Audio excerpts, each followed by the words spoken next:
Hello everyone. Hello and good evening. Welcome to Centrist Supremacy.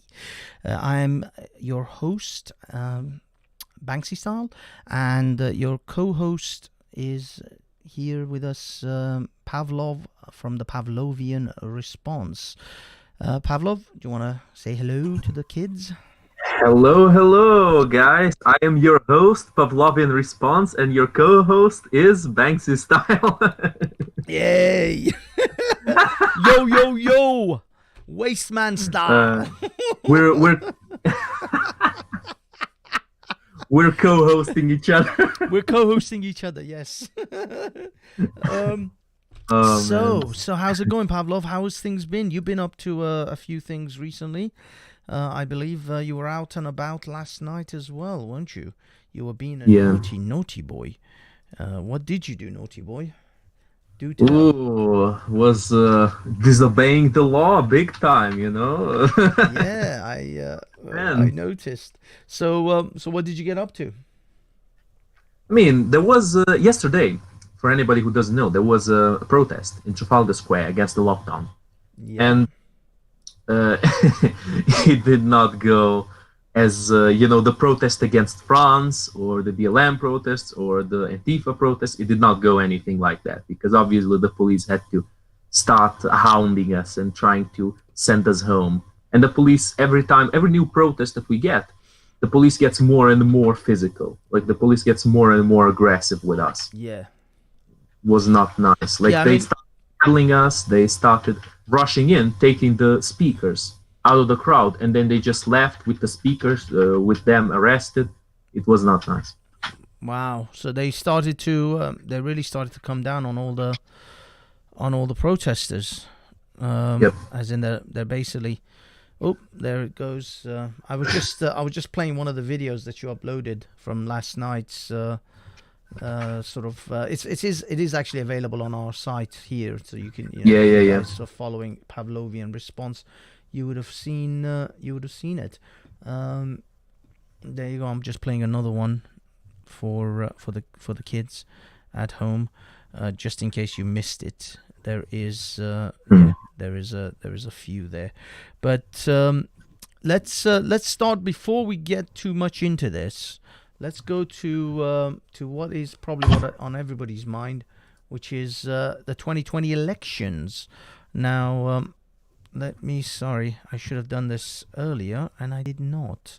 So I apologize for the lack of preparedness here, kids. But I'm just going to bring in Pavlov's image so that when we're talking, you can all see his beautiful, beautiful face. You can see Pavlov's luscious locks. Wasteman. Okay, here we are. I'm just getting the graphics ready. It's all about the graphics as far as I'm concerned. Okay, there you go. Now if you see this real stream, Pavlov, you will see both you and me. There's about a 5-second delay, so it might be slightly delayed. Yeah, probably. But it's going to be there any moment now.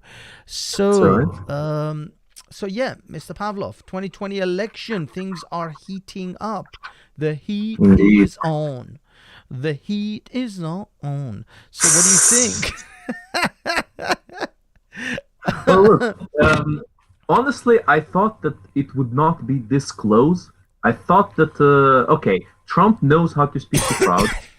Hated by many people, right? Like Trump is hated by a lot of Americans. Sure. But at the same time, he's a demagogue. He knows how to speak to people. He knows how to rally a crowd. Biden, he didn't do anything. He didn't do that much campaigning. He didn't do that many speeches. And the ones he did, he kept misspeaking, misrepresenting stuff. He was saying these jewels, like for example, that I think it was that the Obama, with Obama and with Hillary, he was part of the voting fraud organization in American history or something like that. Yeah, I mean, that's not all of it. He also said that if you're a black man, if you vote for Trump, you're not actually black. Stuff like that. Yes, that's right. That's right. Yes, I remember that one. Yeah, he That was one was spewing gruesome. some serious bullshit.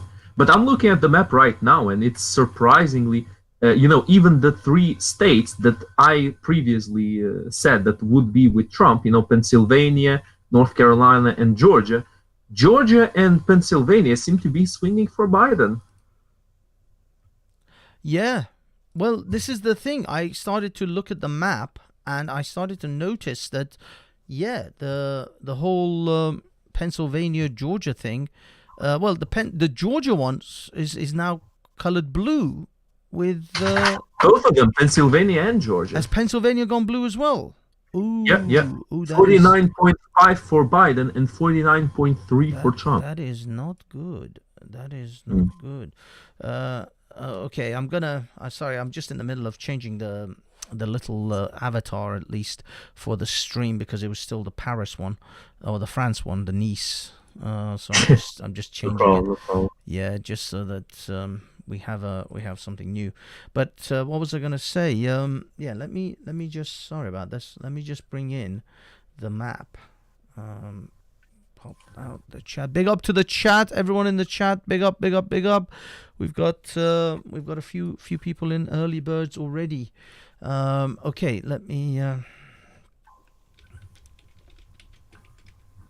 Now, the one that I usually use or have been using. Oh no, not this one. What the hell is this? Block there. I just basically Googled US election map and it immediately shows one. Yeah, because Google has one, but the thing is, that is Google's sort of interpretation. So I don't know how good, because Google is. Right. You know, Google is definitely not pro-Trump. well, exactly. Google isn't exactly pro-Trump, but here is that particular map. Can you see it?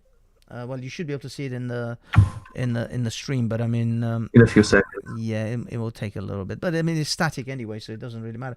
Oh my God, Pennsylvania has now gone blue, with Biden 40. Yep. But look at this, 49.5 to 49.3. So there are literally Yep. a few 100,000 votes. Not even that. Few. Yeah, I yeah. think it's like 10,000 votes, 12, 14,000 votes in between them. I'm not even sure actually. Yeah, we're talking tens of thousands of votes between them. So literally every vote counts in that area. And it's funny that after 3 days, the votes are suddenly calling it for Biden, whilst it was all Trump all the way until this last day or two. So it seems awfully. I mean, look at this. They're calling this for Biden, but it's 49.4% and 49.4%, both in Georgia. But Biden has managed to win it by like 3,000 votes. I think it is. It's for 2,448,796, and Biden has got 2,450,381. That is the difference of.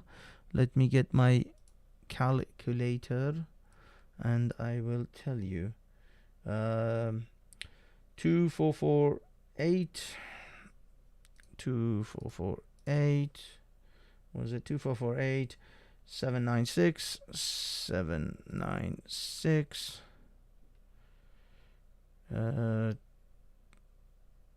Actually. Let me see. 450. 381. 450. 381. 1,585 votes is Biden winning Georgia by 1,585 votes, apparently. And I would imagine. Well, yeah. I mean, it's a slightly bigger lead in Pennsylvania, but this is bullshit, man. This is bullshit. he seems to be winning Nevada, but to be honest with you, he only needed to win Nevada to win. That was all he needed to win, was Nevada. But they're obviously, I mean, Massachusetts, Michigan, and Wisconsin, I am highly skeptical. I am highly skeptical of these numbers. These two are dodgy. I don't know. Can you hear me? Are you okay?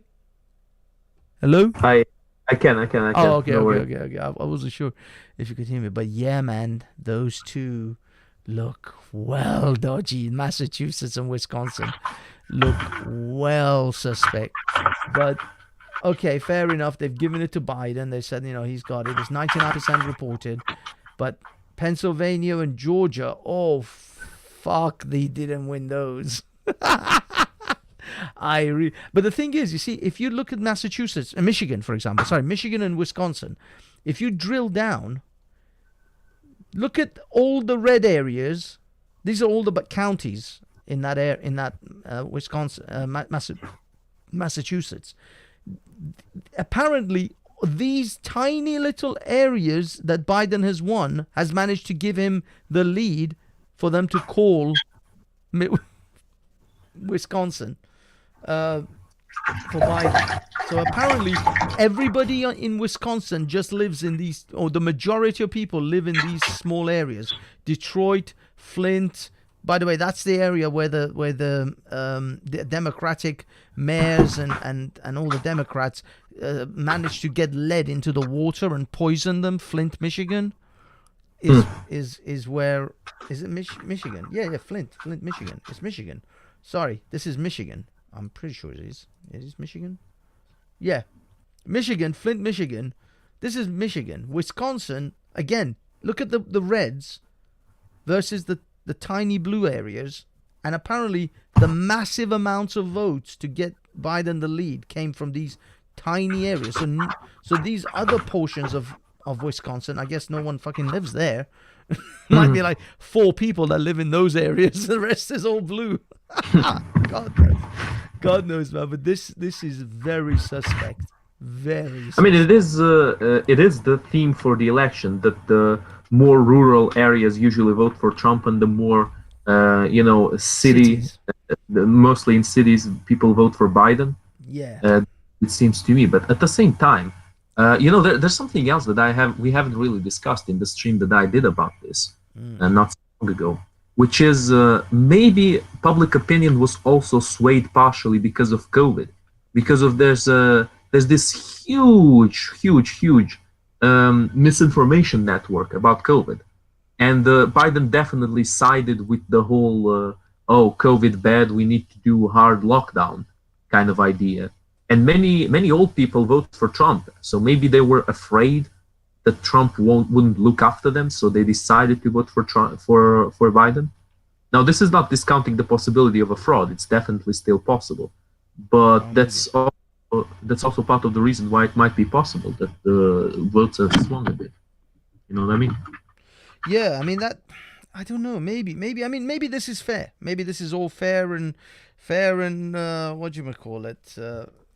A fair and oh man, there's another expression as well. Fair and something election. But I don't know, man. I mean, the thing is, fine if he wins. Who knows? Maybe the Republicans, the Democrats will finally be at peace, and they will stop burning down America, and Google and Twitter and Facebook will ease off our asses so that they don't they don't fucking keep censoring us 24/7. I'm in a way, it's kind of a relief that one way or the other, this whole thing is going to come to an end somehow. Either Trump is out, and they are what do you call it? Either Trump is out, and they're the Democratic liberal libtards will chill, or Trump is in, and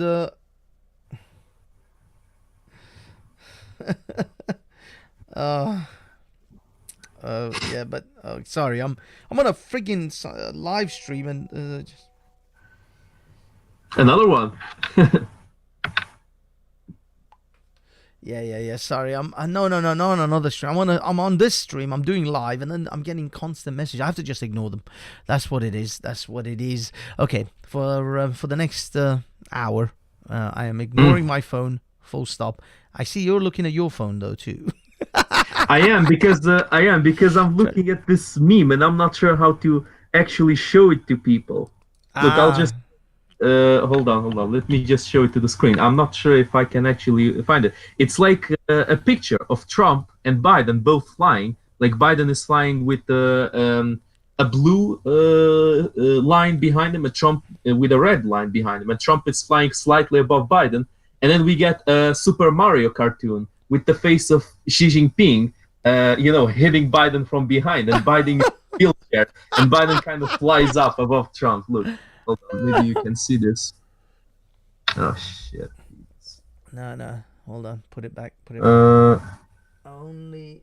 you probably can see it, Oh, yeah. right? It needs to I'll have focus. to share it Share somehow. it. Put it on Twitter. Share it in private on Twitter with me.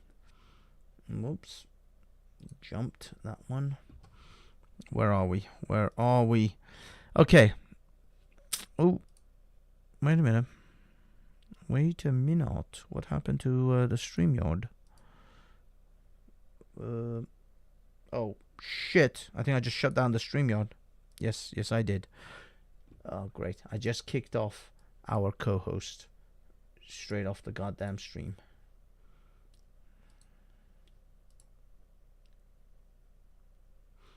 I just kicked off my co-host. There was a message that blocked Sorry, the Pavlov. immediate website where I was in, saying, asking me if I'm a bot, to press the button if I'm a bot. Yo, Banksy, you there? Pavlov. Yeah. Sorry, I closed down the StreamYard friggin' window. I kicked off my co-host off our own stream.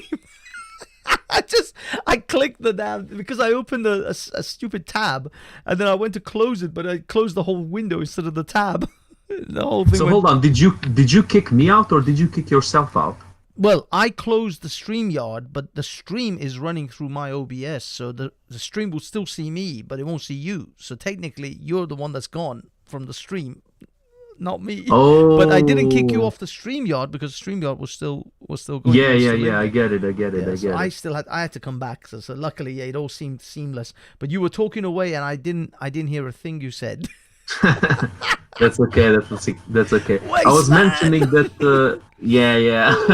Sorry. Motherfucker, this is the tech guy here. This is the tech guy we got. The waste man. You see, the thing is, the waste tech the guy. person who's WhatsApping me is taking my mind away, and I'm trying to deal with like a dozen things, and it's getting in the way. Let's put it that way. Okay, so what are your thoughts on this whole business with the election? Do you think Biden's going to win? Is it going to be a good thing if Biden wins?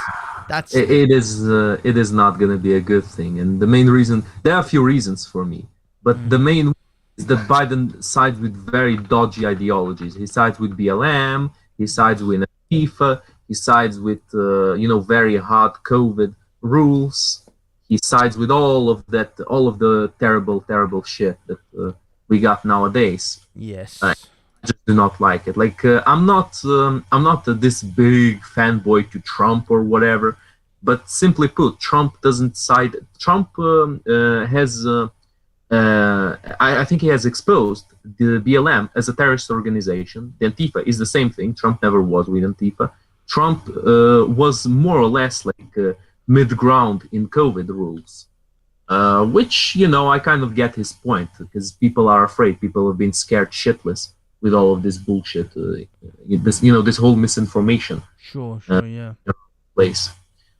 But at least, Trump doesn't go as far with it as Biden will. Biden will definitively go as far as possible with this whole bullshit. Do you also think that with Biden being kind of frail and aged the way he is, I mean, he's like 75 or 76, he's clearly not firing on all cylinders.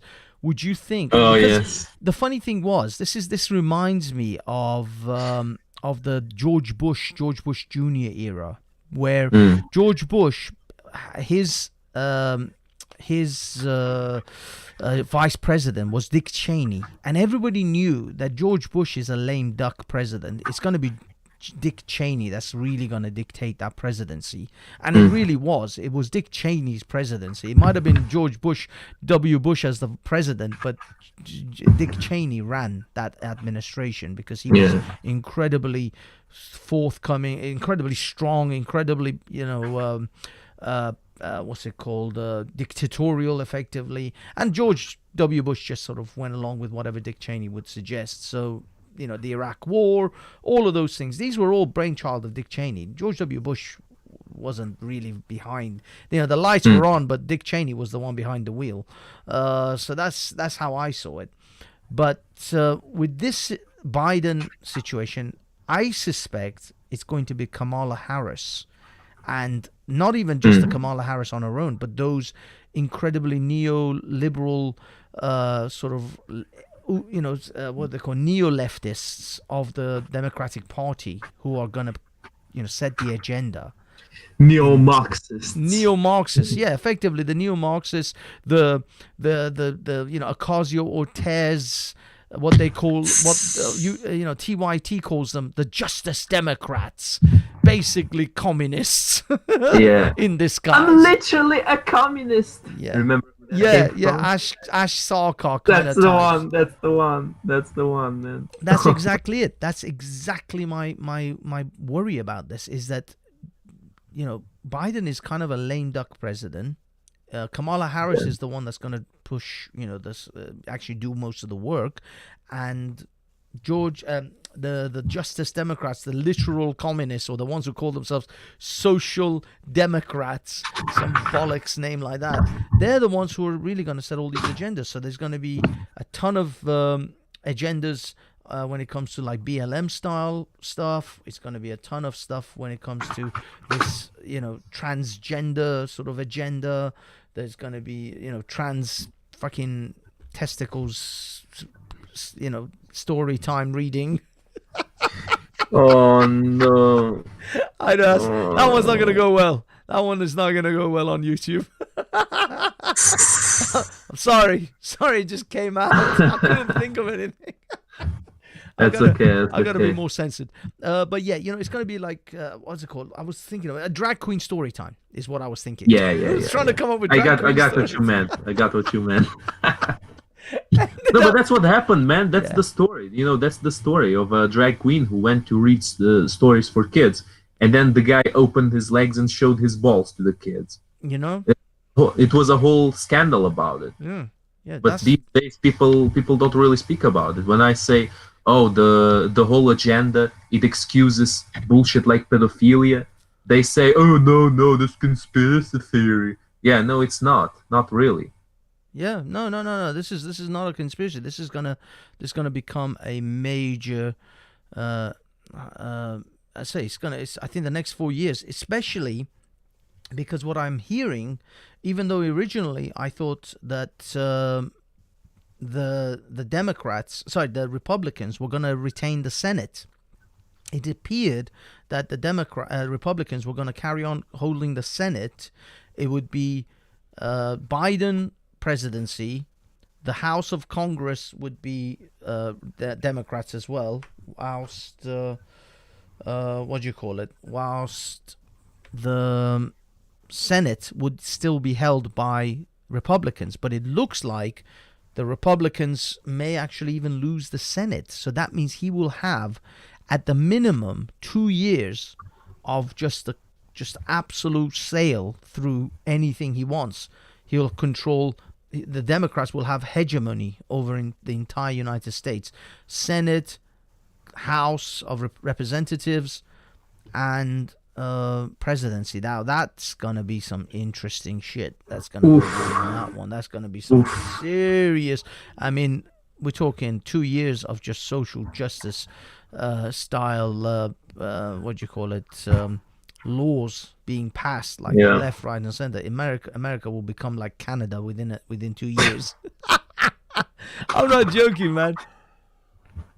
Like a gun-happy version of Canada. Yeah. There'll be a slightly more gun-happy version of Canada. Although the United States does have this sort of state side sort of stuff as well, So the federal government can't dictate onto the states absolutely. The states do hold some of their own rights.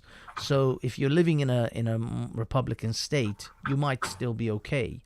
But they're going to push it on a federal level. They're going to push a hell of a lot of social justice stuff, especially if the Senate is going to become Democrat. But one thing I will say, this is the weird thing. Just before, Trump was ousted, he managed to get 3 Supreme Court justices nominated, and those appointments are for life. There is no elections for that shit. That's going to be a lifetime appointment, unless, now this is the other problem, unless the American Biden, what they call stacking the court, which is increasing the number of justices. So if they increase, or if they pass a vote to increase the number of justices from, I think it's 9 now to like 12. Of judges, you mean? Judges, sorry, yes, Supreme Court judges. If they pass a law that increases that number from 9, I think it is right now, to like 12 or, I don't know, 16 or whatever. I think it has to be 15. It has to be like an odd number. But if they do that, then things will become very interesting, because then technically Biden will be able to appoint something like 4 or 5, maybe more judges in his presidency. Holy moly. That is going to mess things up. Well, look, for better or for worse, probably for worse, I'm pretty sure that the system under Biden will not be as just laid back as Trump's system, because all things said and done, I don't think Trump actually did most of the stuff that he said he would do. He didn't. Yeah. Really, I guess he couldn't. Yeah, but he didn't really do all that much. He did a few small things, but people always criticize him. The people who hate Trump, they criticize him about more concentration camps, about migrants, about Mexicans being evil to Mexicans. Motherfucker, all of that already existed with Obama. It's just nobody spoke about it back then, because it wasn't politically viable. Trump didn't do anything new at all in that. The media didn't harp on about the concentration camps which Obama opened. The media covered for that stuff, really. But with Trump, it was all Trump's fault. Like when Trump got elected, suddenly these concentration camps became a thing. There weren't even concentration camps, but they weren't even concentration camps. Of course not. Yeah, they were just holding areas to separate. Because the thing is, they had to confirm that these children were with their parents, because a lot of people they had to worry. They were worried about child. What's it called? Trafficking. Yeah, so they had to confirm, and this is why they separated children from the adult, was because they had to confirm that the adult is actually the child's parent. Otherwise, this person is just grabbing some random child and is dragging them into the United States. This is like if you actually think about it, it does seem like a really horrific thing, where the American liberals are saying it's okay, let some dude who's just kidnapped a child come into the country. But then they don't put it in that way, though. They never ever mentioned the fact that they are literally supporting a potential scenario where someone who's kidnapped a child is now bringing them into the United States, because you guys don't let them check to make sure that the parents are the actual parents of or who they say they are when it comes to the child. You're not allowing any scenario in which these checks can be done. Now, they are saying maybe we don't have to separate the children from the adult, because we can, they can do tests or whatever they can do to confirm the parent. But sometimes, if they're questioning the child about the parent, they have to. The child might be in fear. The reason that the child hasn't screamed out is probably it's under some kind of duress.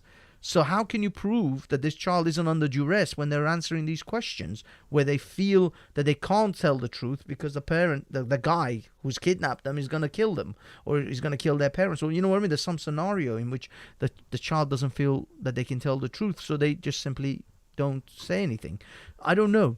I mean, there's a lot of things to unravel here. I mean, but what I mean is there was some legitimate reasons why this separation thing had to happen, but nobody wants to talk about that. Nobody wants to acknowledge there may have been actually a legitimate reason.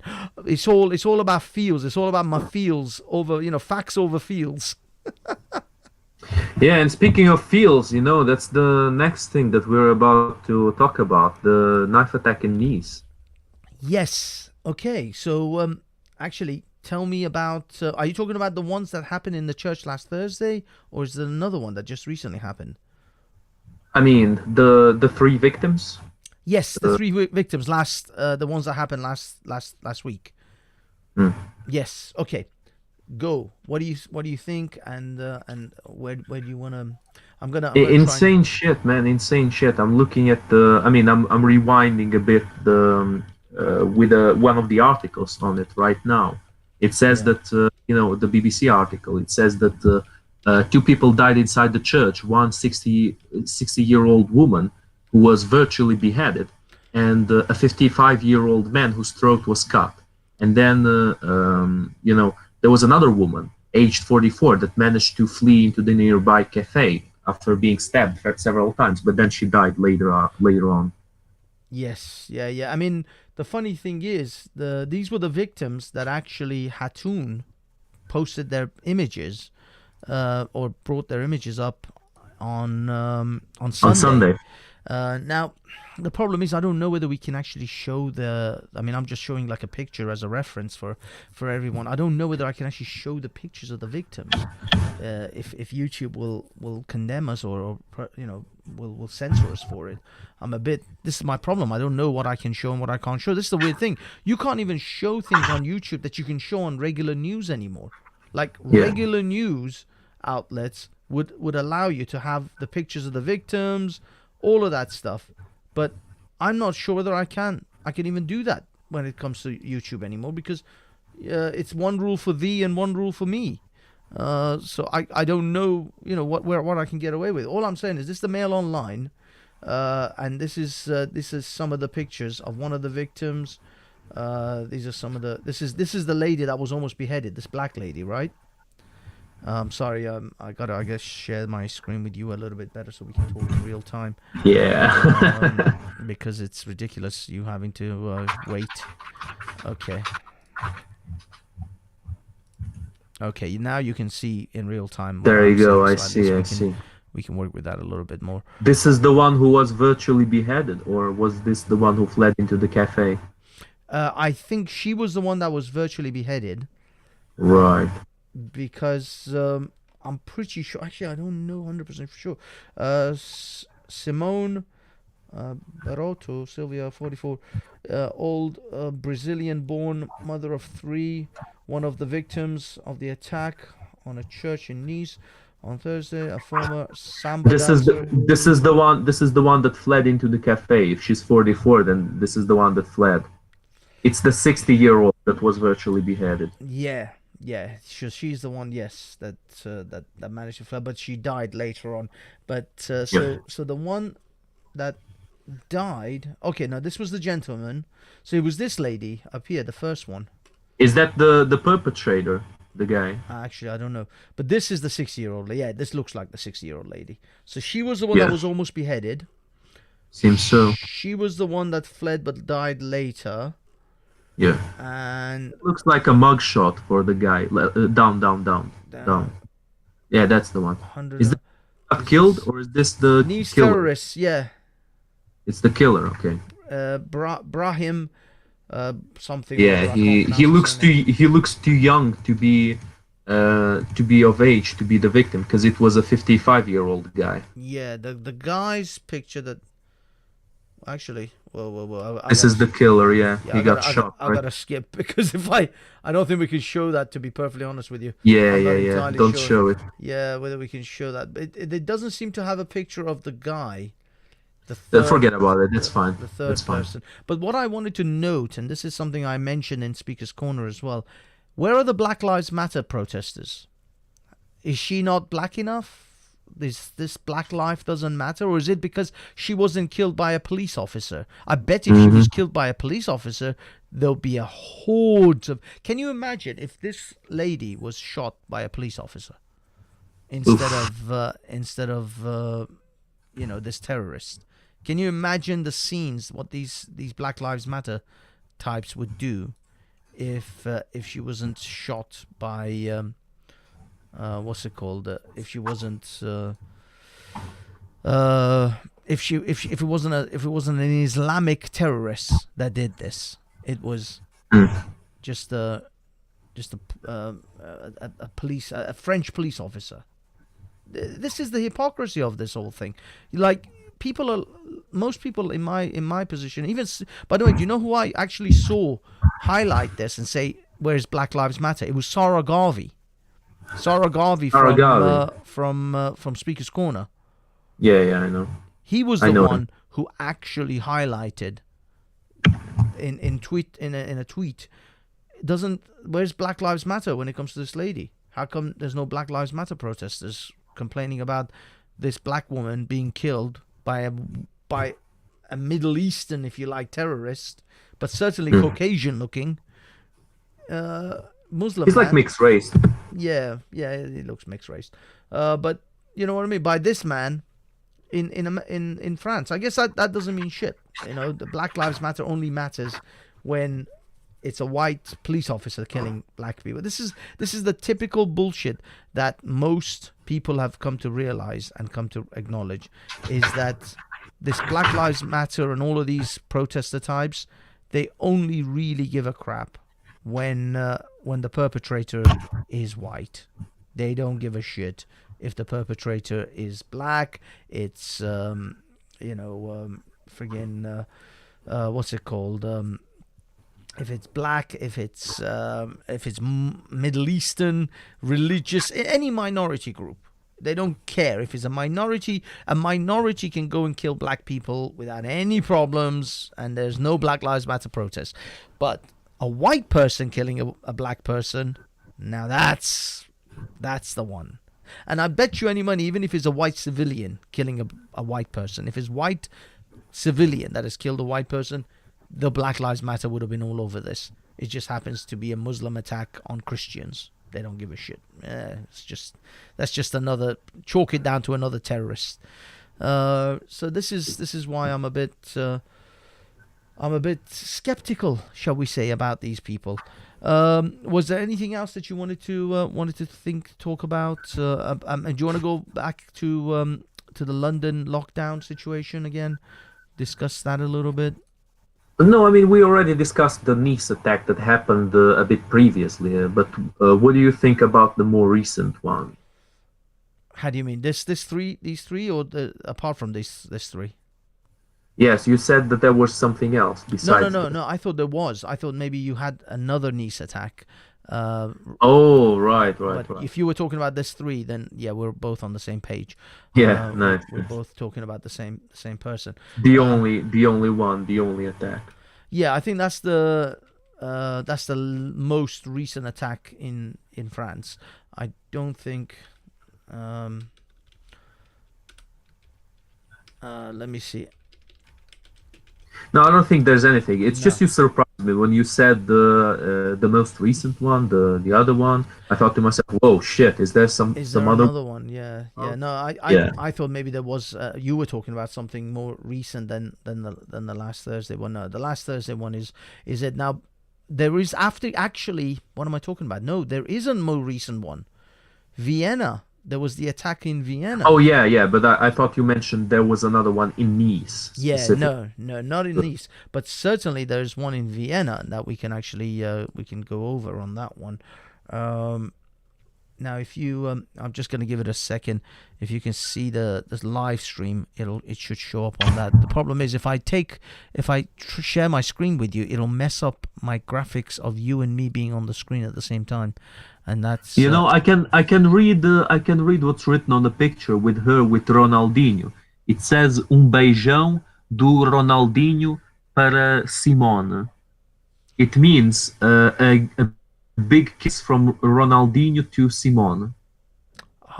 Is this which one is that for the lady? It's written on the picture, yeah, where she's hugging Ronaldinho. It's in. I see. I see. That was the.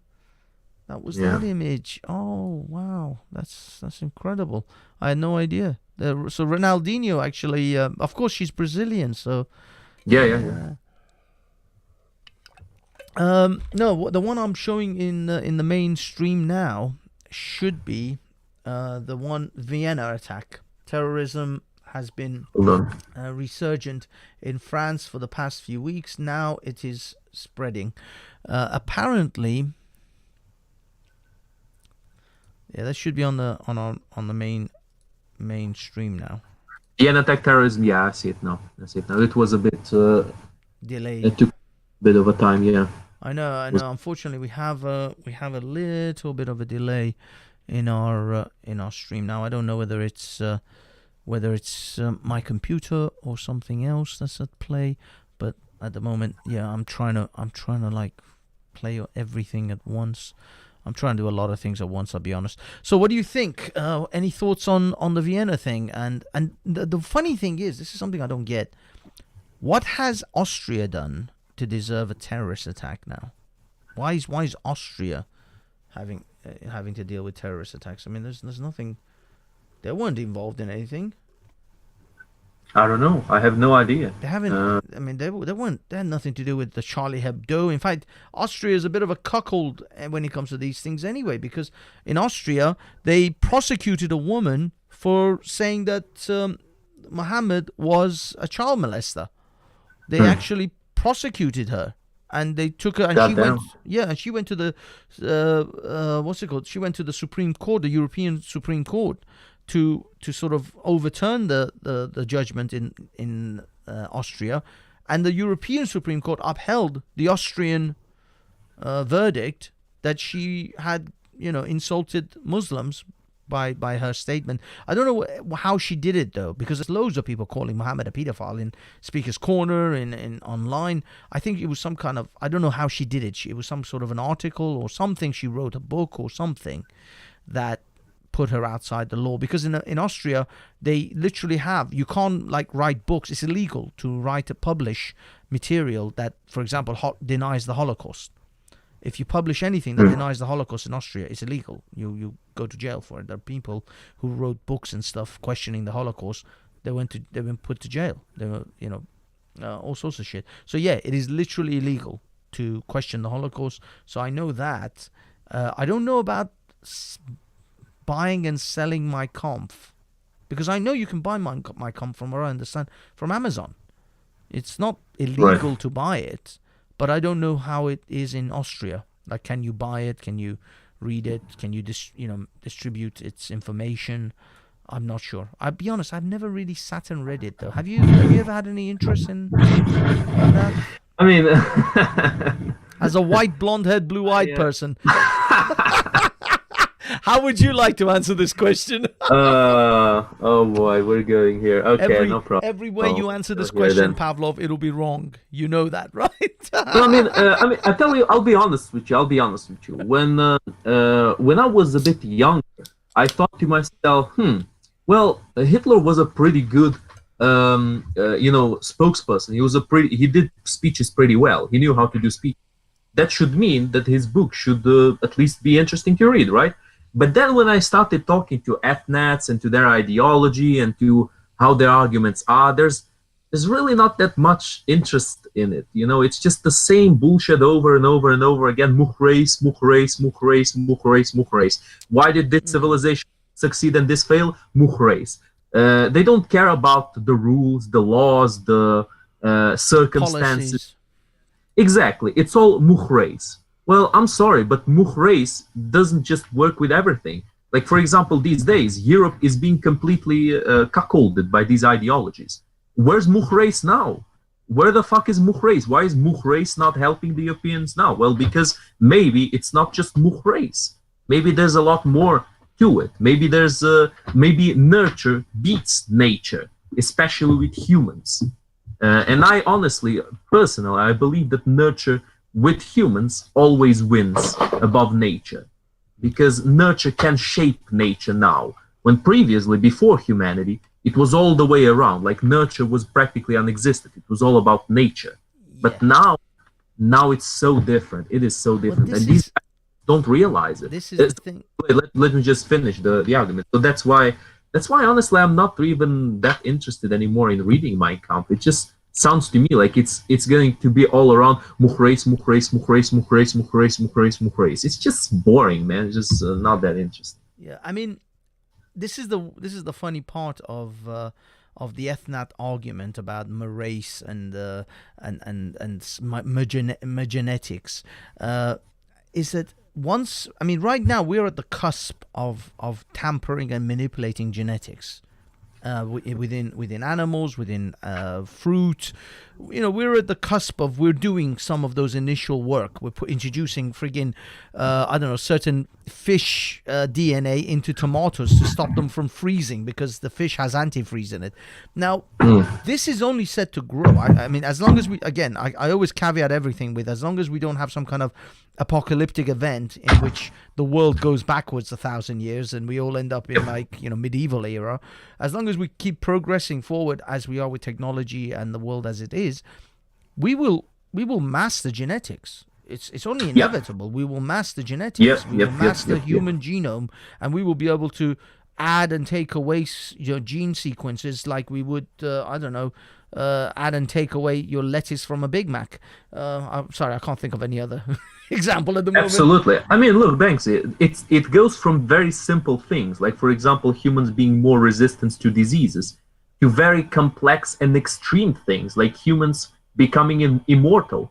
And you know what I think about that? I think it's great. I think it's amazing that humans can finally shape the world to such an extent that they can overcome the weakness of their bodies. Yes. Like the bodies of humans, it's their main weakness. And I already spoke about this in my last stream. You probably heard that part. When I said, I think you were in the stream during that moment. I said something like, you can't face physically everyone in the world, but psychologically, mentally, in an argument, you can basically face the whole world as long as they don't overpower you physically. For example, outshout you or speak all at once when you can only speak to one person at a time. Or punch you in the mouth. Exactly. That's the weakness of humans. It's the body. It's the flawed. It's the easily breakable. It's the fragile body. And if we fix those weaknesses, we can move to the next stage. We can move to the next level of evolution. We can force our evolution, our metamorphosis for greatness. Now, the argument of Mukhreis, I think genes should definitively be researched. But I don't think you just saying Mukhreis is good for it. I don't think it does any good at all. Look, I would personally, I would love to be part of a globalist system. But the problem is that the globalist systems that I see are so shit. They have these ideologies of Antifa, of BLMs, of subversive ideologies to make to dumb down the plebs. And I don't think that's the way to go for humans. I think it's a stupid way to go. It's just stupefying. It's like the movie, Idiocracy. Exactly. Yes. It's not an amazing movie. It's not a masterpiece. But it has a very, very interesting idea. It's basically that humans have basically been receiving everything they need, and the dum-dums have been reproducing when the smarty pants have basically died off.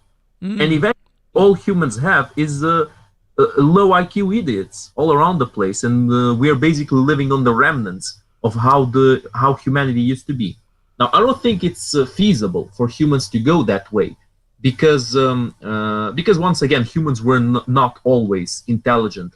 At least they weren't always didn't always have the potential they have now. So even if the level of intelligence globally drops, it's still possible that in the future, with a different nurture, with a different approach, it can still rise, because intelligent people will be born, unless you have like seriously fucked up genes, or unless you have like inbreeding and stuff like that, it will rise eventually. Sure. But you know what I mean? It's just not a very helpful way to go with these ethics. Well, this was my main sort of crux of my argument is, once that time comes, once that's we are at that place where human genes can be manipulated at will, and we can increase intelligence, body mass, muscle mass, height, anything, any eye color, whatever the hell you want. Basically, we can basically make bespoke human beings. Once we're at that point, the entire ethno-nationalist argument is destroyed. It's gone. It makes no sense. But then, to be honest, I think that by the time we get to that, if we get to that place where we are at that stage, I think most of these nimrods would disappear. These idiots will vanish from our midst. I think that we would have hopefully have elevated ourselves, because I suspect that in order for human beings to progress, because I see these ethno-nationalists, same as religious people, I see them as regressive individuals. These people are not progressive. These are people who want to go back to the good old days. Everything they talk about is how things were great before, not how things are going to be great in the future. They want to regress to a time where they hypothetically believe that was a great time, that was just brilliant, everything was just hunky-dory, even though most of them, they don't actually acknowledge the reality of the time that they're talking about, because the reality was that things were not that great. I mean, there are people who talk about how the Victorian era was just wonderful, how they would love to go back to the Victorian era. I'm like, are you insane? People were dying of the plague at the Victorian time. 90% of the people were in indentured servitude. People were chucking their feces out of the windows. What the fuck is wrong with you? Are you nuts? People don't get that shit, man. People don't fucking get that shit. The time might have been great for that time. It might have been a great period for that specific time. But compared to our days, where even the poor motherfuckers like us have basically all of our needs met, like it's simply incomparable, man. Who died of exposure these days? It was no one. Exactly. Back then, it was commonplace. But this is where, you know how I mentioned a little while back, you and I were on a panel, I think it was your panel, with Erendor and Ralph and all these guys, and I said, you guys think that if the zombie apocalypse happens, you're the hero that survives. You think you're not going to be a fucking zombie. You think you're the one who's going to survive the zombie apocalypse, and you're the hero of the story. That's the same when they look back in time. When they go back to the Victorian era, they're not talking about them being some indentured servitude washer girl or a cleaner boy, where they go around and scrape or they have to clean the cesspit, or they have to wash the master's clothes and empty the bedpan. No, they are the rich. They are the master. They are the lady of the house. They see themselves as the aristocracy of the time that they want to go back to. So they don't have to worry about cleaning bedpans and shit and piss out of the master's under the master's bed, because that's where they used to take a piss. Bedpans, you know what those things were, right? They kept this pan underneath their bed where they took a under piss the bed, at night, or they took a shit in it instead of going all the way out into the outhouse and doing it. And then the servants are the ones who had to clean that crap. So they don't think about them being the one who's cleaning the shit. They're not the ones doing that job. Someone else is doing that. They are the aristocracy. They think if they go back in time, they'll somehow be a king. No. People, for the most part, especially people like us in our level of society, lived in abject poverty. They lived in indentured servitude, and they were up to their elbows in shit every day. They were the ones up to their waist in shit in the cesspits, trying to clean out the cesspit. I don't know if you know what cesspits are. I know what cesspits you know what cesspits are. I know. Like the most gruesome, horrific I know shit. Exactly what it is, man. This is what I mean. These idiots think that life was like today. They had, indoor plumbing and clean water. They have no idea how gross and horrible the past is. And then look, they give me these crazy arguments that if they won't mind half the European population to die off, as long as the rest are white. They won't mind half of them to die off. Well, yeah, sure, no problem.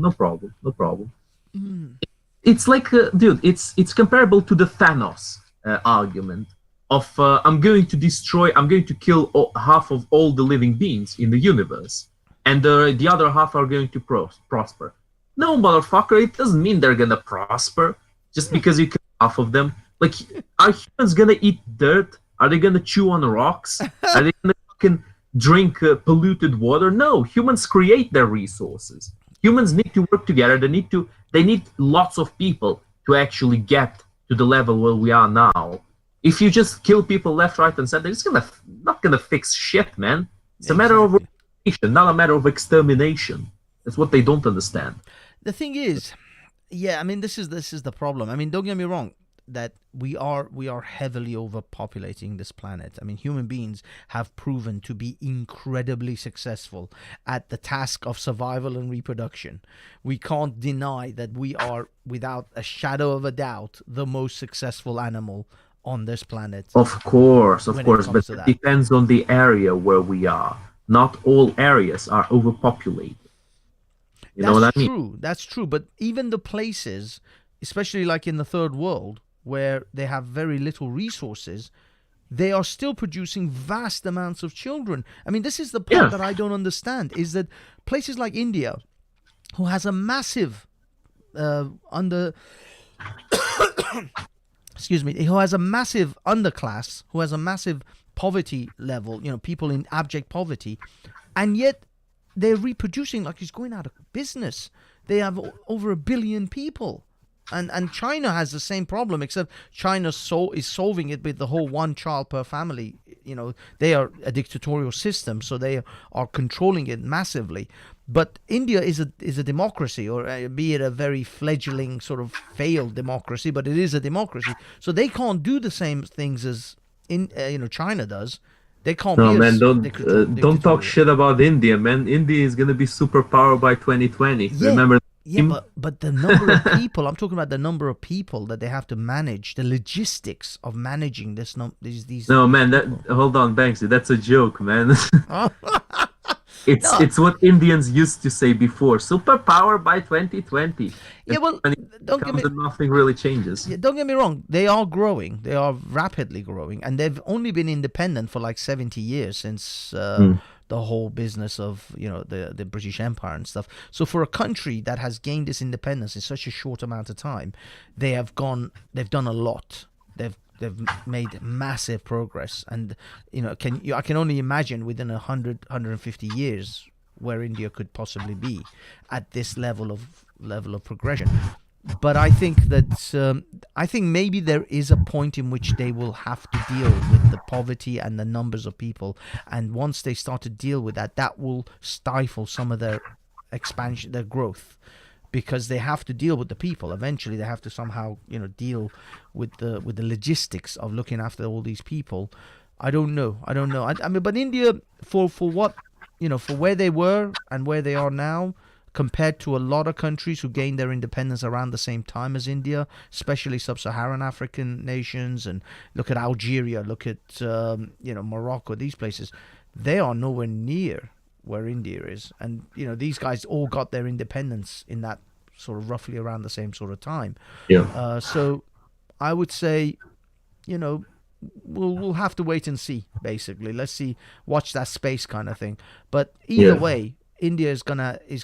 I think India's growth will have a cap, because eventually they will have to. Their growth will hit a point in which the number of people and the poverty and all the rest of the stuff that they've got is going to catch up on them, and it's going to affect their growth in business and all the other stuff. I don't know, but I suspect if they truly want to take care of the whole country and everyone in the country, they're gonna have to find the balance between, because the growth isn't everywhere in India, and it's not amongst all people in India.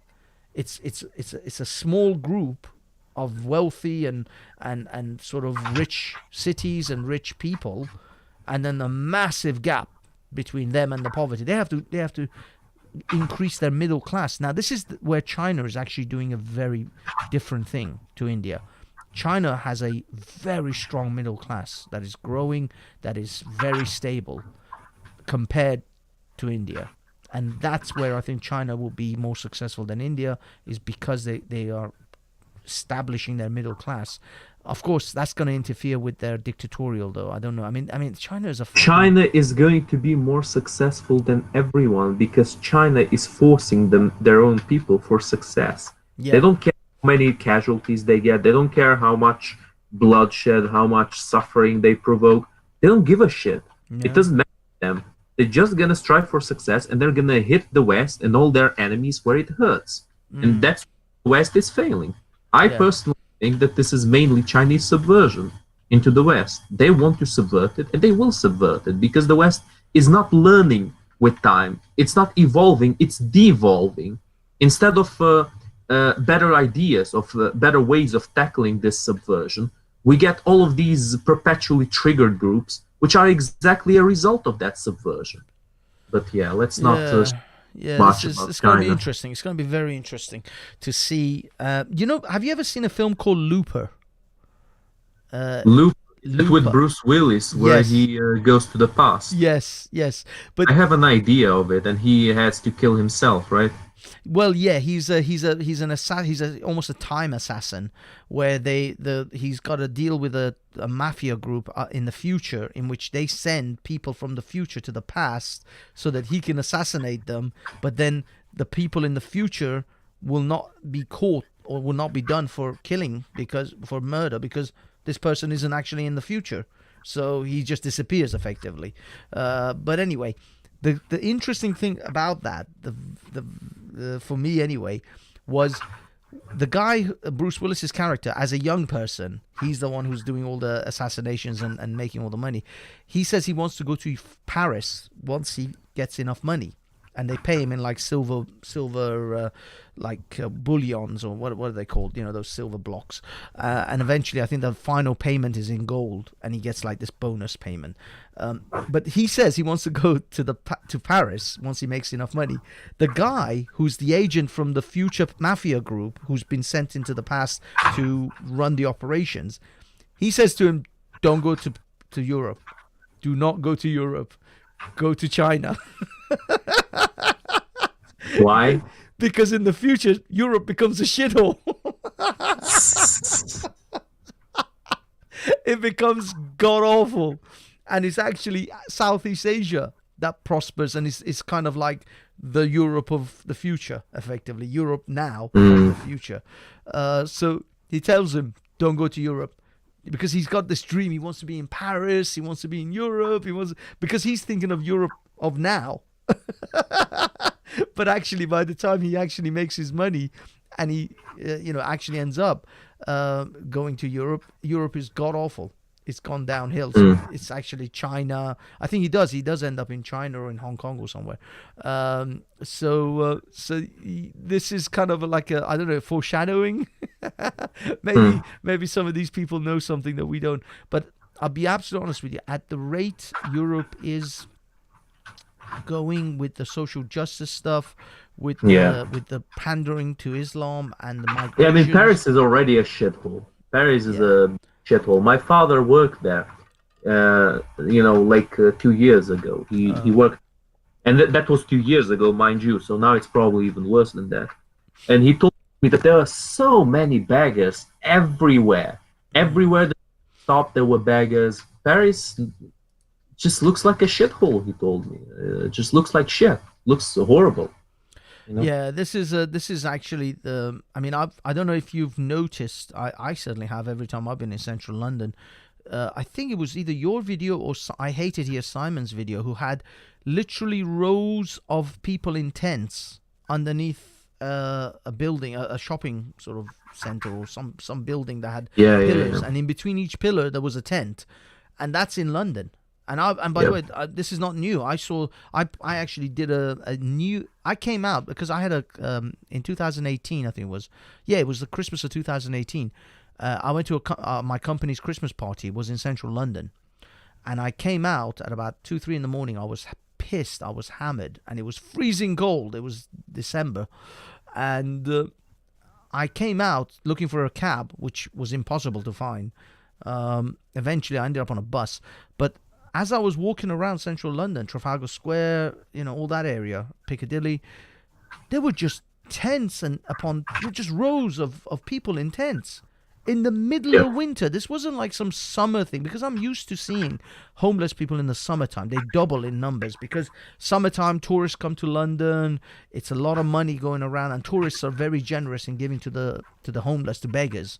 So literally you've got almost like beggar migrants who come to London for the summer months to beg on the streets because it's very lucrative. But in the winter, usually these guys disappear. I worked in Covent Garden for years, so I could see the migration between the summer homeless people versus the winter homeless people, and there were only like 2 or 3 that would genuinely in the area I worked that would genuinely sleep out in a tent on the streets because it's freezing, absolutely freezing. And 1 or 2 even I noticed that didn't even have tents. They would stack up cardboards and sort of wrap themselves in cardboard to sleep. It's horrible. It's horrible. My heart bleeds for those people. But when I saw the number of tents in 2018, this was Christmas of 2018, I just couldn't believe it. I actually did a live stream. I just went live and I started showing, like, what is going on? This is London. This isn't fucking Iraq. This isn't Somalia. This isn't Sudan. This is London.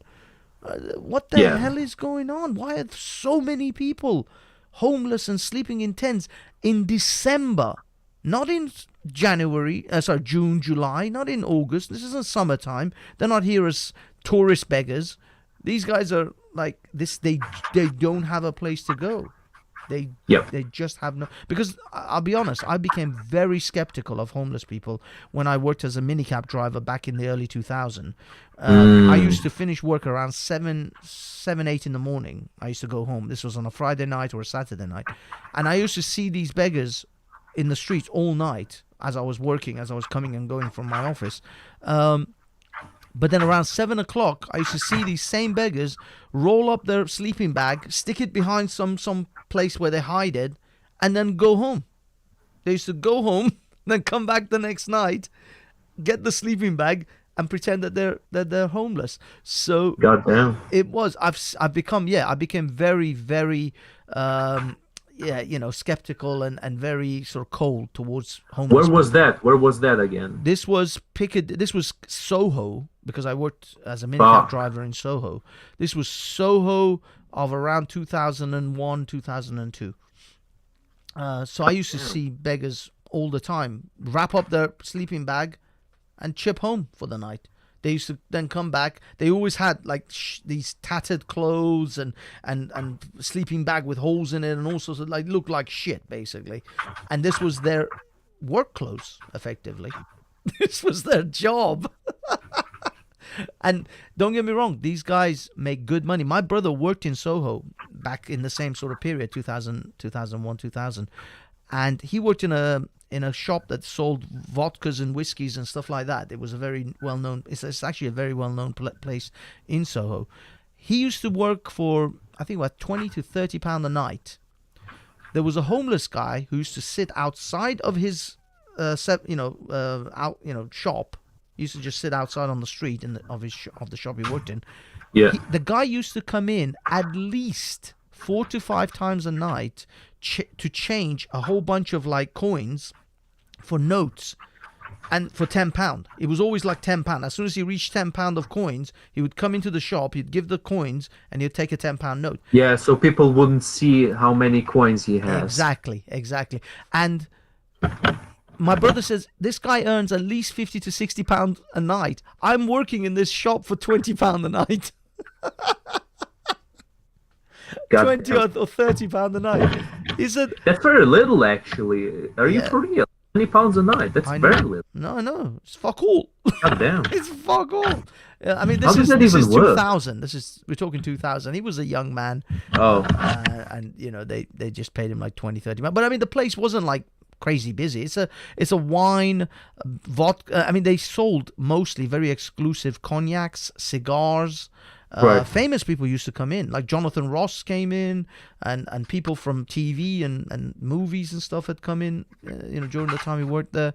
So it was a famous place for selling very exclusive cigars, Cuban-like cigars, and cognacs and whiskeys and things like that, very expensive stuff. So it was. I don't want to give the name out because people are gonna stalk it down. Even though my brother stopped working there like 20 years ago, but. I'm not giving away the name, but it's a very Dude, famous place in. you don't need to. You don't need to. You don't need to. I would actually advise you to not give those names and not give that stuff away. Like Exactly.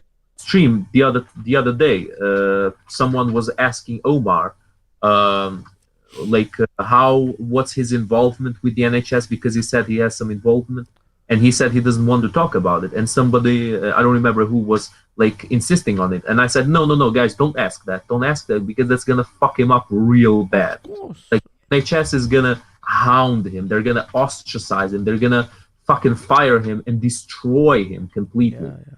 Reveal some kind of a disagreement with them, if you reveal some kind of an involvement.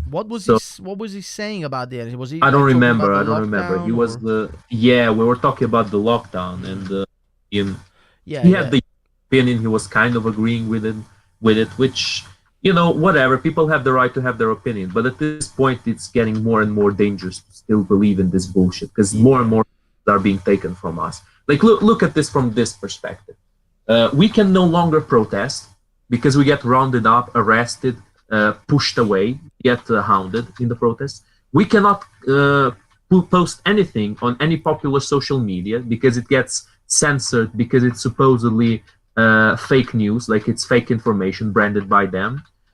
We can't speak about it because we can't meet in big groups, like more than two people. And even if it's two people, like, people basically are encouraged to snitch on anyone who they catch mentioning anything against this bullshit.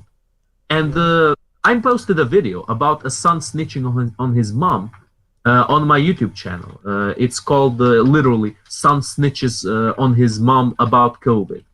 Like, it's a guy who speaks to them about Kate Shamarani, who's was one of the main speakers in the protests, while there were speakers before the police just went there and destroyed our tech, yeah, which was useful to for people to actually hear it.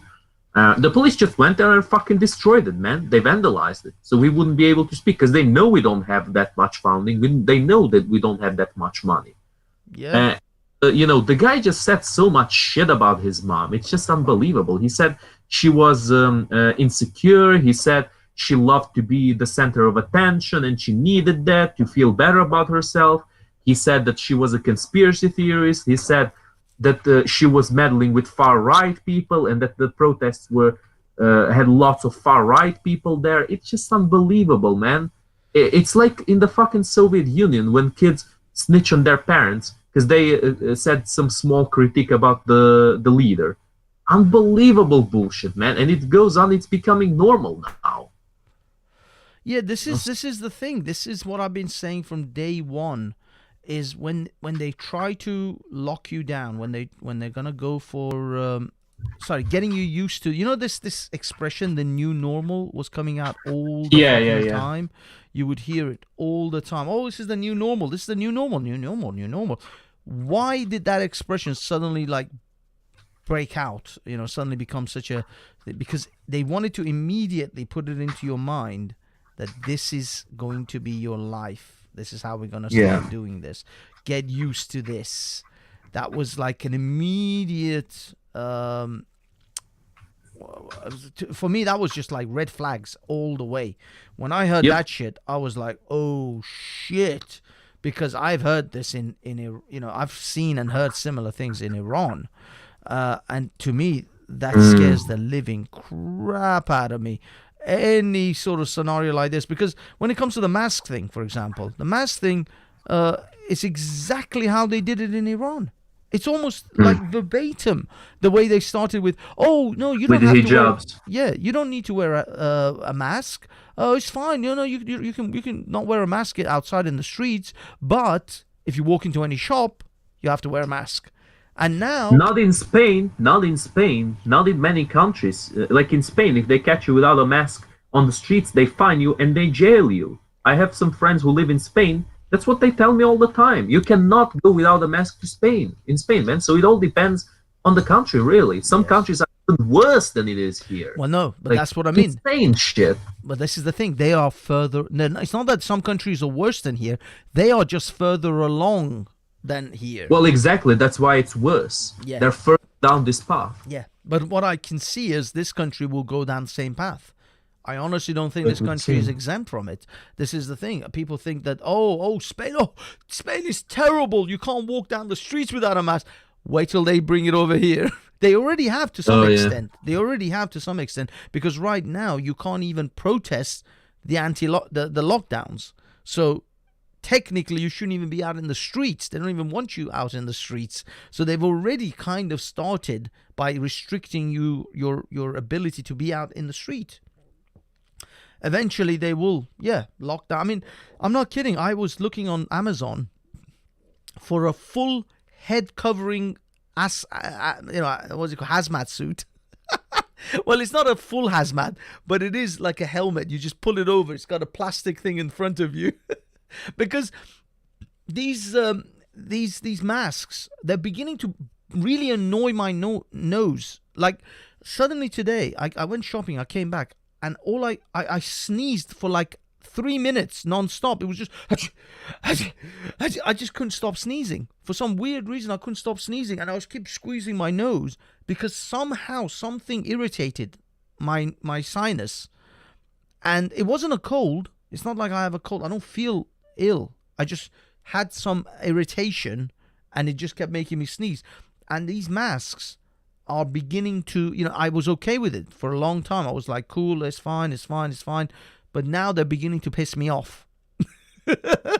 They are really beginning to get on my fucking nerves because they're giving me awkward, issues. And I don't want to wear them. But then again, I'm looking for alternate solutions. And I'll be honest, it's not just me. On Sunday, I was looking at all the police officers. Steve Barnes, especially, I noticed as well a few times. They are constantly adjusting it. They're constantly moving their mask because it's bugging them as much as it's bugging the rest of us. They're human beings. Then, when you become a police officer, you don't become a machine. And I noticed all the police officers. One of them, in fact, on one of the videos I noticed, he wasn't even wearing a mask, and he was told by a senior police officer to put a mask on because all the police officers are supposed to wear masks. They're also suffering. And how long is it going to be till we start to get police officers that are going to start complaining about masks? Because when that happens, that's some revolutionary shit right there. Because revolutions really only kick off when the police and the military take part in them. Then when you piss off your military, look at Hosni Mubarak, look at Gaddafi. It wasn't outside that really did it. It was ultimately what happens is their own internal military is when they turn against them. There's enough pressure from outside. The outside pressure puts pressure on the military and puts pressure on the police. But once the military and the police turn on the state, it's over. It is over. And shit gets real. And I think that this situation is pissing off the police so much, because this is not the kind of shit the police want to deal with. The police don't want to be putting people in prison or in back of vans for stupid, moronic shit like, he didn't move because of COVID. He stood, less than 2 meters from this other guy. I mean, that's just nonsensical crap.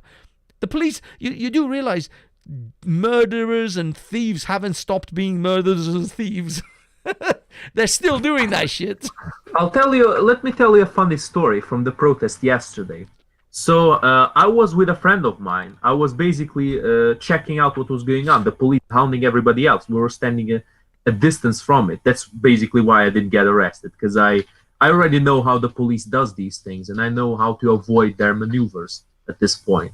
There's specific angles where you need to stand, and at the right time you just need to step aside, so they will go for the bigger crowd. It's basically it's a matter of practicing it many times. And at this point, I've been in so many protests.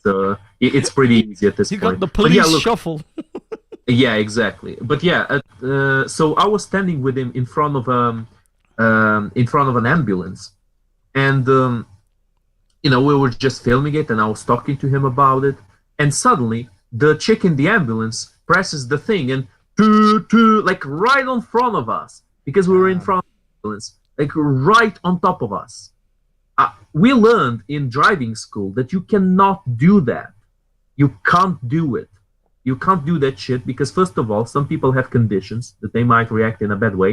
Secondly of all, a person might get so scared they might, be panicky, and then there might be an accident. It's simply not. She would fail a driver's license if she ever did that shit. I tell you what, she would fail it immediately on the spot. But she did it to us. And, we stood aside. I did like, oh, yeah, like this. She did the same to me, like sarcastically. And then I flipped her off. And she pressed it again, man. She fucking pressed the shit again. And I kept flipping her off. Like, yeah, fuck off. Wait a minute. You were in the middle of the road. Were you in the middle of the road? No. We were, like, on the side of the road. She was in the parking lot.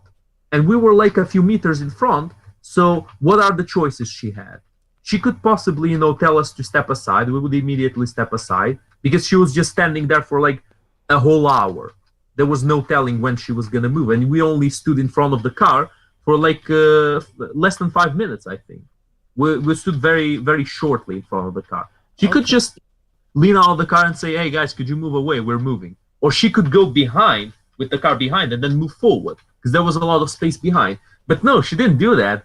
She felt like she had the moral high ground to actually be sanctimonious with us and to actually, just disperse us with the bullshit sound. But this was a police officer. No, this was just a person in ambulance. Oh, an ambulance. Ambulance. Yeah, I already told you. Christ, sorry, I missed that bit. I thought you said don't police worry. in a van. But okay. No, so this is just an ambulance driver. She's not even really a sort of a person that has any kind of authority, really. Ambulances don't. She thinks she has for sure. A very sanctimonious behavior from the people who are pro lockdown. They always look at people who might disagree with it, even even slightly disagree with it. They always look at them as conspiracy theories, nutcases, theorists, nutcases, like these low lives. And fair enough, there's some nutcases in the protest, but fucking hell, can you really act that way to people who are simply peacefully protesting? Yeah. Like this is, seriously, this was no BLM bullshit. There was zero violence until the police jumped in, and then there was violence perpetrated by the police. Yeah, this is the same scenario that I noticed in what's it called in Speaker's Corner on Sunday in regards to Tommy Robinson and stuff. Very similar sort of behavior where they antagonize the group by doing something completely unnecessary, and then wonder why people kick off, and then go for like a slew of like start arresting people. Well, if you'd let Tommy Robinson go the first time as he was on his way out, then other people wouldn't have kicked off. Nobody would needed to be arrested. There was nothing arrest worthy on Sunday. Not a single person who supposedly got arrested needed to be arrested. This was pure nonsense. But the problem is when the police, you see, my fear isn't, again, I go back to my experience in Iran. What happened in Iran after the 1979 revolution is that ridiculous laws started to come into play. Laws that people who were rational, who were reasonable, could not follow because these were unreasonable laws. They were unreasonable requests upon free people. And then people started to ignore and disobey the law. They started to ignore and disobey the police. So the police lost all legitimacy with the average person. And now it is incredibly lawless in Iran because people, once you get used to breaking a little law, a little break of law here and a little bit there and a little bit there and a little bit there because the laws are unreasonable, then people no longer care about the big things either. The rape and the killing and other things, drugs and all of that then becomes much more easy. It's almost like a gateway drug. Gateway law breaking. That's what it is. These stupid little laws become the gateway for people to break other laws. And then your society becomes a low trust, law abiding society. And which is what Iran is. Iran is an incredibly low trust society. Nobody trusts anyone because everybody's a con artist. Everybody's, dealing behind, underneath the table, and all sorts of backstabbing, all It's sorts of very shit. similar in Ukraine, man. It is very similar in Ukraine. And it's becoming like that here. And Exactly. because this country is being subverted, man. This is being subverted in such an obvious way.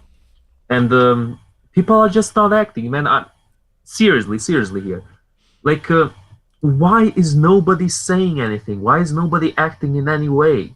Like, the only times that people act and do something are these ethnats and whatnot. And even they these days, for example, Ralph example is the best example for this situation.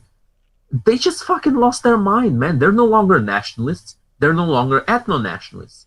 I don't fucking know what they are anymore.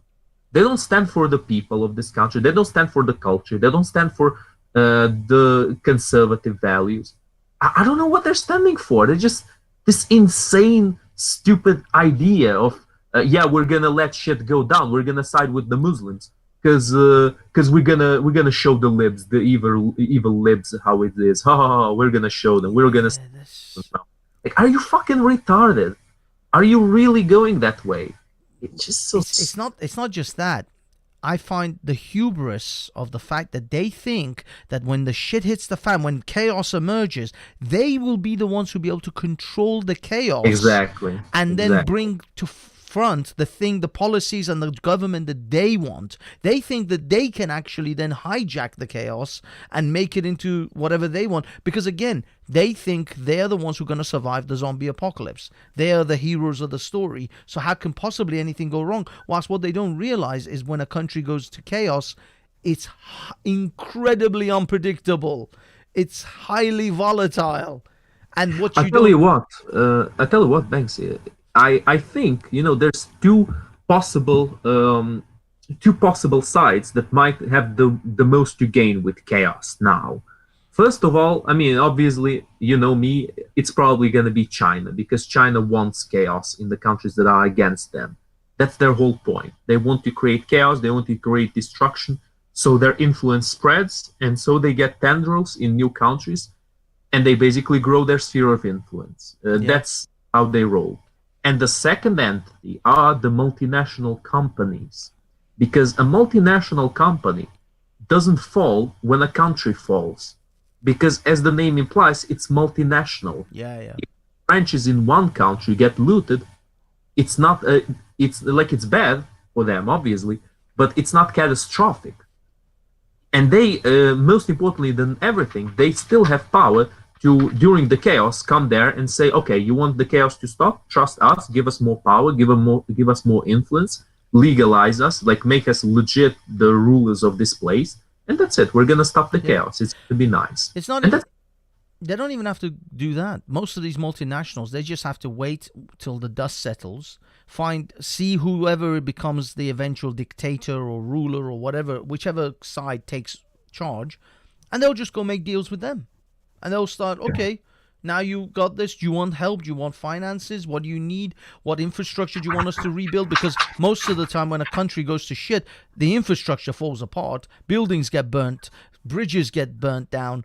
Roads get torn up. The whole place falls apart. So they're going to need, whoever takes over is going to need to rebuild the country again.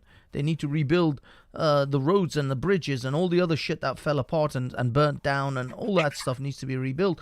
What happens? These multinationals come in and go, oh, well, we can help you do that. We can help you rebuild this. We can help you. And they make a killing out of it. In fact, if their buildings or if their businesses got burnt down during the chaos, they not only recoup the money for that, they recoup tons of profit from helping the new government or dictator or whatever to get all the contracts for and rebuild the country for all of that. So yeah, these multinationals they don't fear these sort of things because they've got their eggs in so many baskets that they can easily recoup their money. Not only that, probably benefit from the fallout afterwards. exactly. Have a So power grab. yeah. So no, they're not gonna forget these multinationals. These multinationals are bastards, especially the multinational banks, which are like they thrive on this sort of thing. I'm not kidding. This COVID thing, this all these are not necessarily bad things for these investment banks and investment houses. If they know how to make money from a downturn, an economy that's on a downturn, which they mostly do, they're probably raking it in right now. Bezos is laughing all the way to the bank. Bezos is just fucking loving it. Everybody's ordering from Amazon. The Amazon shares are through the roof. The funny thing is, Tesla shares are through the roof, which I don't even know how the fuck that's working out. How is Tesla shares are so high? It doesn't even make sense to me. They make cars. And they don't even make cheap cars. They make like really expensive cars. Whilst I was reading a list the other day of all these businesses that are going out of all these companies that are gone out of business. I've actually got it on my sorry, bear with me. I'll just see if I can find it quickly. Okay. Sorry. In the meantime, Yeah. while you're looking for that, I also have the article for the Vienna attack here. And the Vienna attack, it has actually been, it says here, 4 people were fatally shot and 23 others wounded on Monday night. So this is the Vienna attack. It says here, police in Slovakia revealed that they tipped off Austrian authorities about suspects from Austria trying to buy ammunition in July.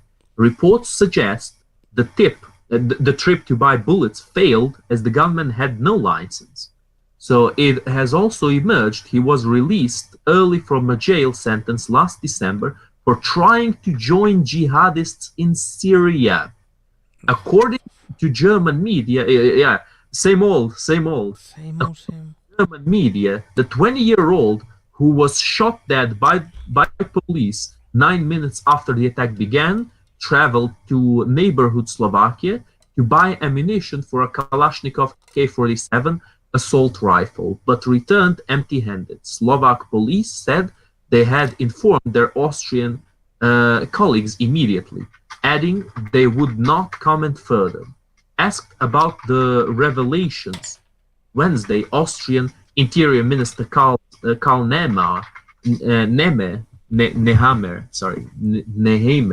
I think, said the information had been investigated by the BVT, Domestic Intelligence Agency, but no further action had been taken. Something obviously went wrong in communication, he told. No shit. Adding that he wanted an independent inquiry to find out why. Right, something obviously went wrong in the communication. Well, indeed, no shit, indeed. Yeah. Bro, this motherfucker wanted to join jihadists in Syria. Why the bloody hell did he get an early release from jail? Exactly the same as the Manchester bomber, by the way. Exactly. Motherfuckers are gonna lie, cheat, and deceive to get out of jail and to do what they want to do. Look, there's a few solutions to this. First of them is make the punishment much worse. Just make it much worse. Make it so that they stay in jail for a good while. Make it worse on them. Make it one good option is to make them renounce Islam. Just make them renounce Islam. They need to publicly renounce Islam, or else you're just not welcome. You're not welcome. The thing is, Muslims they have the concept of taqiyya. Taqiyya, I know. So they can renounce Islam, but then they'll say, "Oh, I was just lying to save myself." And it's based on that. I have one more solution: let them go to Syria, and then never accept them again. Well, that's actually my solution. There is let them go to Syria, track them in Syria, make sure you have a good system of tracking them. I don't know, put a chip in their fucking skin. I don't give a shit. But make sure you know that they're in Syria. As soon as they make it to whatever camp, training camp, ISIS camp, wherever they are going to be in Syria, first of all, they will lead you to where the ISIS groups are, and then you bomb the living shit out of it from sky, from a drone, predator drone. There's your solution. There's your solution. That's a good option. Yeah, to your jihadi problem. Let the fucker in. he will take you to probably a whole bunch of other ISIS fighters anyway, and then you drone the living shit out of that spot, and Very your good. problem is solved. But the thing is, this is the problem. This is the problem of liberalism in that I think Ralph bitches about, is that Yeah. liberalism will not bring you to the scenario in which you're gonna go, oh, it's okay. He wants to go to Syria? Sure. First of all, before he goes, we'll make sure we somehow chip him in the back of his head. Well, I don't know. We'll use some kind of COVID vaccine situation or some kind of excuse. We'll find, he'll get into a mini cab, which is suddenly filled with some kind of sleeping gas. He wakes up. And he has a small itch at the back of his head. and then we just let him continue with his process of trying to get to Syria. He then goes to Syria. We actually monitor him. We can track him exactly where he is. Once he actually meets up with his Syrian ISIS training partners or whatever, we know exactly where he is. He's taken us to a bunch of ISIS camp or group anyway. We'll bomb the living shit out of wherever he is, the flat, the mud hut, or the cave that he happens to be in, and job done. But look, Banksy, you know the problem. There's only one problem in all of this, is that I think there's many people who are infiltrated in Western countries who have a direct benefit from letting these jihadis act as they will. I no longer believe that it's all incompetence. I think there definitively is an interest on keeping them around because they want to have lapdogs that can destabilize the situation easily and that can get attention easily. They want shit. You see, that's where I totally agree with you. I think there is something to be said about that. I just want to point that big up first of all Manny Cinder, MC, and all the guys, NCP, everyone in the Atticus, all the guys in chat. One thing MC wrote is then after renouncing Islam, force feed them with pork and beer publicly, force them to hug a dog, and of course then deport them. So yeah, apart from that, the thing, what I was thinking about what you were saying in regards to they want these people around, is I think that is actually much more likely than anything else. This is, back when 2001, the 9/11 event happened, and there was all sorts of conspiracy theory people talking about, oh my God, this was an inside job. Banksy. It says your content was removed due to a violation of our community guidelines. What? Because it's the first time, this is just a warning. If it happens again, your channel will get a strike and you won't be able to do things like upload, post, or live stream for 1 week. Well, is this on conspiracy? Is this on Centrist Hold on. Supremacy? Let me see. Maybe it's my Because our stream is still running. It's running. The stream it says live. Give me a second. The stream hasn't gone down. I just got this shit right now. It might be on Pavlovian Response. Yeah, because I'm looking. Hold on. Let me check my email. Oh, it was my. Oh my God! You've got to be kidding me! It was the SC Newsflash Tommy Robinson terrorist attack video, on Pavlovian Response. Yeah, it says policy speech. Damn. I know, man. They're assholes. What can I say? They're assholes. Hold on. Every day. Dude, I think I know who appealed this. It was most likely the guy who I called the jihadi in this thing. It was most likely the guy who I called the jihadi because he was saying that Hatum getting smacked and the guy getting beheaded in France was a job well done. Wait a minute. You mean thingy? That video of the guy saying, the one that I saw it. The guy in the. It's not the video of him. It's not the video of him. It's the video of me accusing him of that, which is Tommy Robinson terrorist attack. Let me see it here. go on, bro. That's I'm just. crazy. That is I want crazy. to. I want to just ask them, where's the hate speech? Yeah, well, yeah. Just say to them at which point was the hate speech, so I can remove it for future, or I can know for future reference. This is the thing as well. I ask YouTube all the time about future references. What exactly happened. How things went wrong, so that I can at least avoid it later on. But they never say anything. They never really give you specifics. It's just stupid. But one thing I wanted to say in regards to damn it, I lost my train of thought. In regards to keeping these people around because they want to have a reason to basically either ratchet up. And this is the thing about sorry, it's come back to me now. It's about 9/11. Now, the thing with 9/11, there was a whole bunch of conspiracy theories about, people said all sorts of conspiracy theories about holographic aeroplanes and there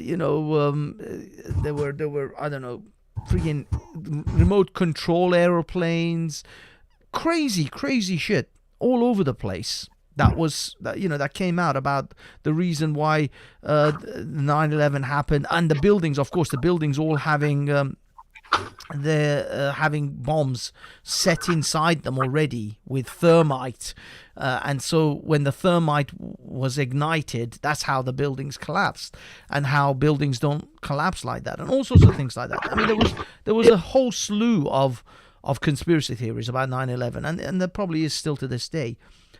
But my theory has always been this: America doesn't need to have holographic planes or remote control planes or any of that stupid shit. What they need is that they already know that they have a bunch of jihadis in their country. They know that there's a bunch of crazies that's already willing to do this happily without any conspiracy theory.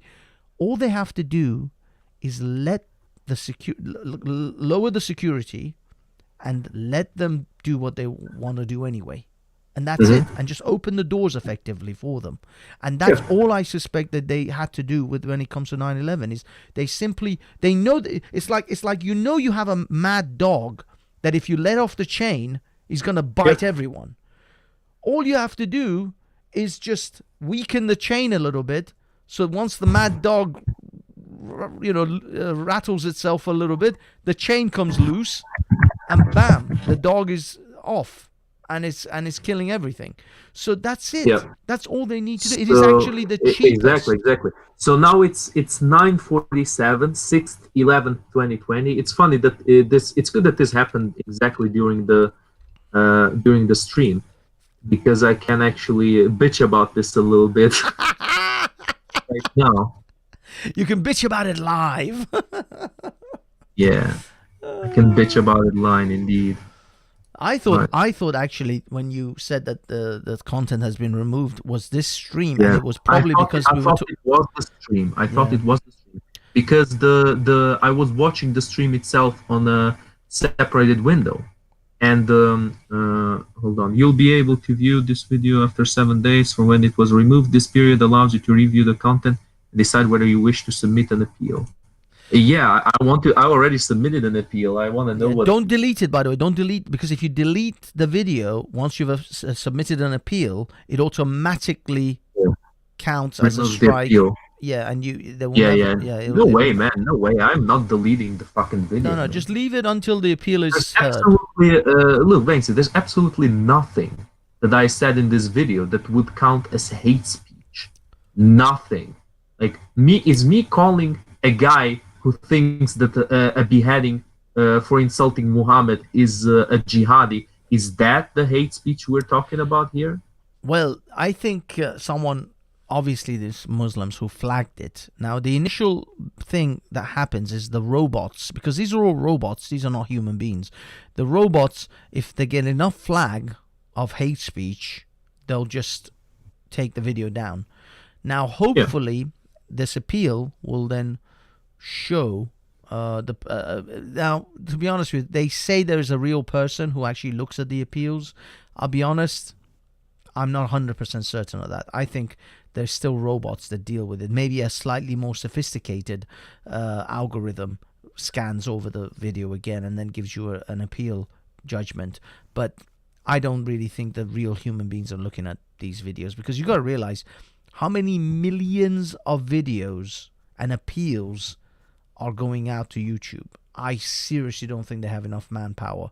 They would have to hire a whole country to just deal with YouTube videos. And yeah, that's appeals. very true. But that's very true. But then how will they judge my appeal to be good or not? Well, this is what I mean. I think there are multiple different levels of algorithms, AIs, effectively.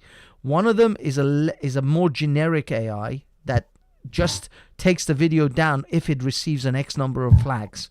So if a video receives an X number of flags or an X type of copyright claim, it automatically takes that video down and issues a whatever thing, whether it's a copyright claim or whether it's a terms of services claim, whatever it is, it'll initiate that and it'll take the video down automatically. Then the appeal comes in.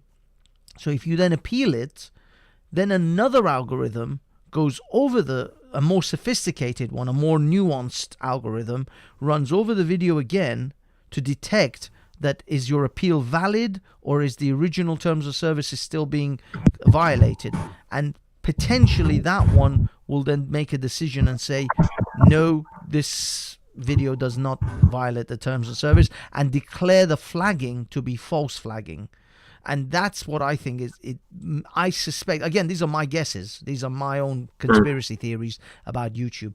But I suspect that's the process where a second algorithm, which is a bit more nuanced and a lot more sophisticated than the first algorithm, scans the video, scans the terms, or at least marries it up with the terms and service or whatever the violation is, and makes a judgment whether this is actually a false flag or whether it's genuine, and then it just gives you a judgment call, and sometimes you win, sometimes you lose. I'll be honest, most of my flagging I've lost a lot more than I've won. Oh, really? Yeah. Most of my appeals have been rejected. I've had far more rejection. I remember I made an appeal one time, and it got accepted. And the video was brought back, maybe even 2 times, but it wasn't like speech. It was a bit different. Oh no, I've had several videos on an appeal come back, and they've been okay. But when I count the number of ones that I've had rejected versus the number of ones that have been accepted, there is more rejections than there are acceptance on that number, on those levels. But I've had several videos come back after being flagged for whatever content, because I've actually wrote to, like, one of them, which was the one that I showed, all those fights, all those videos where I think it was you were on the panel, maybe, I don't know, but I had a whole bunch of chavs and people in like supermarkets and in takeaways fighting, and this was on YouTube. I had a video on YouTube. I found it on YouTube, a bunch of people just fighting, and I ran it as a comedy sort of segment. YouTube took down my video for that, for violating YouTube's terms of services, and then I appealed it, saying the videos that are on this that I'm reviewing on this channel that you've taken down are all available on YouTube. None of these videos came from another source than YouTube. So if they are violating terms of service of YouTube, then why are they still on YouTube? And then they reversed the takedown and reinstated my video. It was actually, I think, BS Thoughts 43 or 44. It was that one of those. But yeah, they initially took it down, but then they reinstated it because they had nowhere to go. How can they possibly refuse a video that's showing a bunch of videos that are on YouTube? How can that be against the YouTube's terms of service? If they were against terms of service, then why are they on YouTube in the first place? So yeah, it's all of that. It's all of that sort of jazz. But again, most of my video. Here's a fucked up thing. I had a video that I did about celebrities talking. It was Madonna and all those cringy videos that Madonna and all these other celebrities did at the beginning of the lockdown, the first lockdown. I did a review of those cringy shit. They took my video. They took the stream down. Then I started a second stream because I had a friend of mine on the stream, and me and him carried on. We finished the second stream. That second stream was fine. The first stream, they took it down because I had Madonna on there, I guess. Then I appealed it Then they reinstated the video, and then I think it was about 3-4 months ago, 2 months ago, they took the video, they deleted it again because it violated their terms of service. Well, And this time they wouldn't even let me appeal it. And I'm like, what the fuck are you people doing? You took it down, I appealed, you reinstated it, then several months later, you decided to take it down again because whatever. So this is what I mean, man. It's crazy. no, man. It's crazy. Because the thing is, YouTube is constantly changing its terms of service. And they are trying to keep up with like the latest terms of service. So your video could have been fine 6 months ago, but it's terrible. It's wrong now, and then they retroactively fuck with you. Yeah, look, Bex, I think this is a good moment to discuss a little bit BitChute. BitChute or alternative video. Yeah.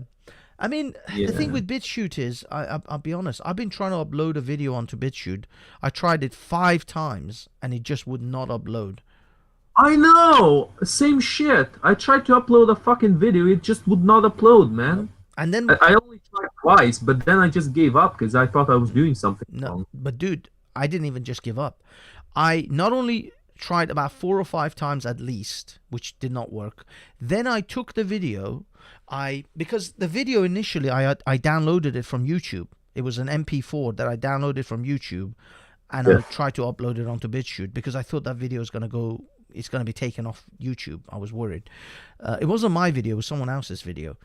Then I took that video, put it into my editor, I edited it slightly, and then re-exported it as another MP4, as a completely new file with some new bits added to it. Then tried to upload that video, and it would not upload. And I thought maybe there's something wrong with my BitChute or something wrong with my uploading, so I tried uploading another random video just as a thing, just to see if it works. Worked fine. The other video worked fine. The first one that I was really insistent, I really wanted that one to be uploaded, didn't want to know. It just would not upload that video. For whatever reason, it wouldn't go on. And BitChute, that's the problem with BitChute. I've had videos, here's a messed up thing, I don't know if you've had this. I had a video on BitChute where I uploaded the video, I uploaded the image, like a thumbnail, put titles, everything. Everything was fine. No problem. It uploaded fine. And then it says it's processing. And it was processing for a week. And then eventually, when it's supposedly finished processing, I click on the video and it's not there. It just won't play. So I went back and I uploaded it again. It was actually, I think it was the Yasser Qadi video with Mohammed Hijab's interview. And Yasser Qadi, I think that was the full video. That's the one. It just wouldn't go. It just would not. It did eventually. And then the weird thing is, suddenly I found 2 copies of it uploaded. Because apparently the first one may have finished. I don't know what it is. This is the problem. BitChute is all over the fucking shop. It's not, it's not stable. And it doesn't guarantee every time your video gets uploaded, it doesn't show your video properly. It doesn't process it. It's a fucking mess. So BitChute is not a good substitute. I can't say BitChute is a substitute for YouTube. The only one that I can say that might be close at the moment is one called Library or Library or something like LYBE or something like that. That isn't a terribly bad place. But did you try uploading on that one? I haven't really properly used it. That's the problem. I've got to kind of use it again. But at the moment, because there just wasn't enough people on there, I just stopped. Let me give you the LBRY Libry, I guess. It's not really library, but some people say library. LBRY is the company. But again, they're not, I don't know, it just doesn't when I type that in, here we go. Is this it? Is this the one? Yeah, I can show you. Well, actually, you'll have to look at the stream in 10 seconds. It's such a shit show. It's god awful. But yeah, eventually you will see it on the main mainstream. Yeah, it should be there now. Hmm. But Hold on a second, because I'm loading this shit. oh yeah. Okay, I see it now. It's time to take back control from YouTube and Amazon. Yeah, because Amazon owns Twitch.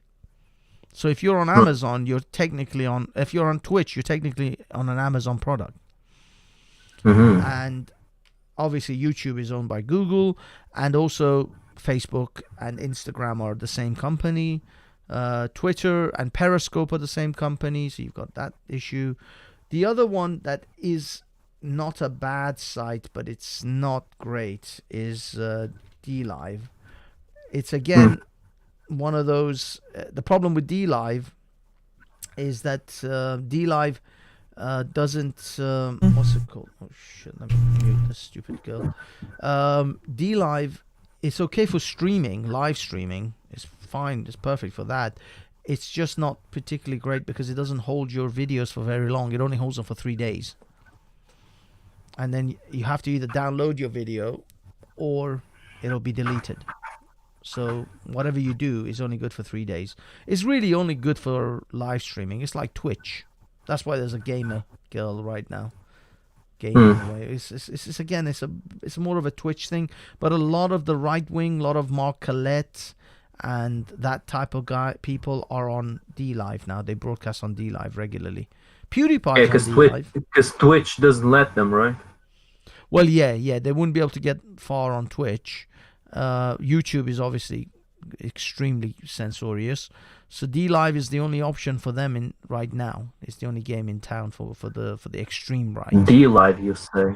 Yeah, I've got an account. Well, I actually not even broadcast. about the extreme right. It's just that whatever we say here right now, it will be fucking censored, and you know that, man. Like we don't have a politically viable opinion, and it doesn't matter if we're right wing or centrist supremacist as we are now.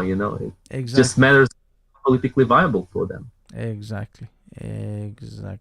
So yeah, unfortunately, that's the way it is right now. These are the only platforms that are currently available to us.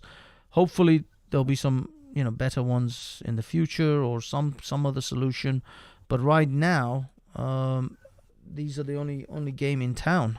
And YouTube, I'll be honest, YouTube is the only game in town, realistically.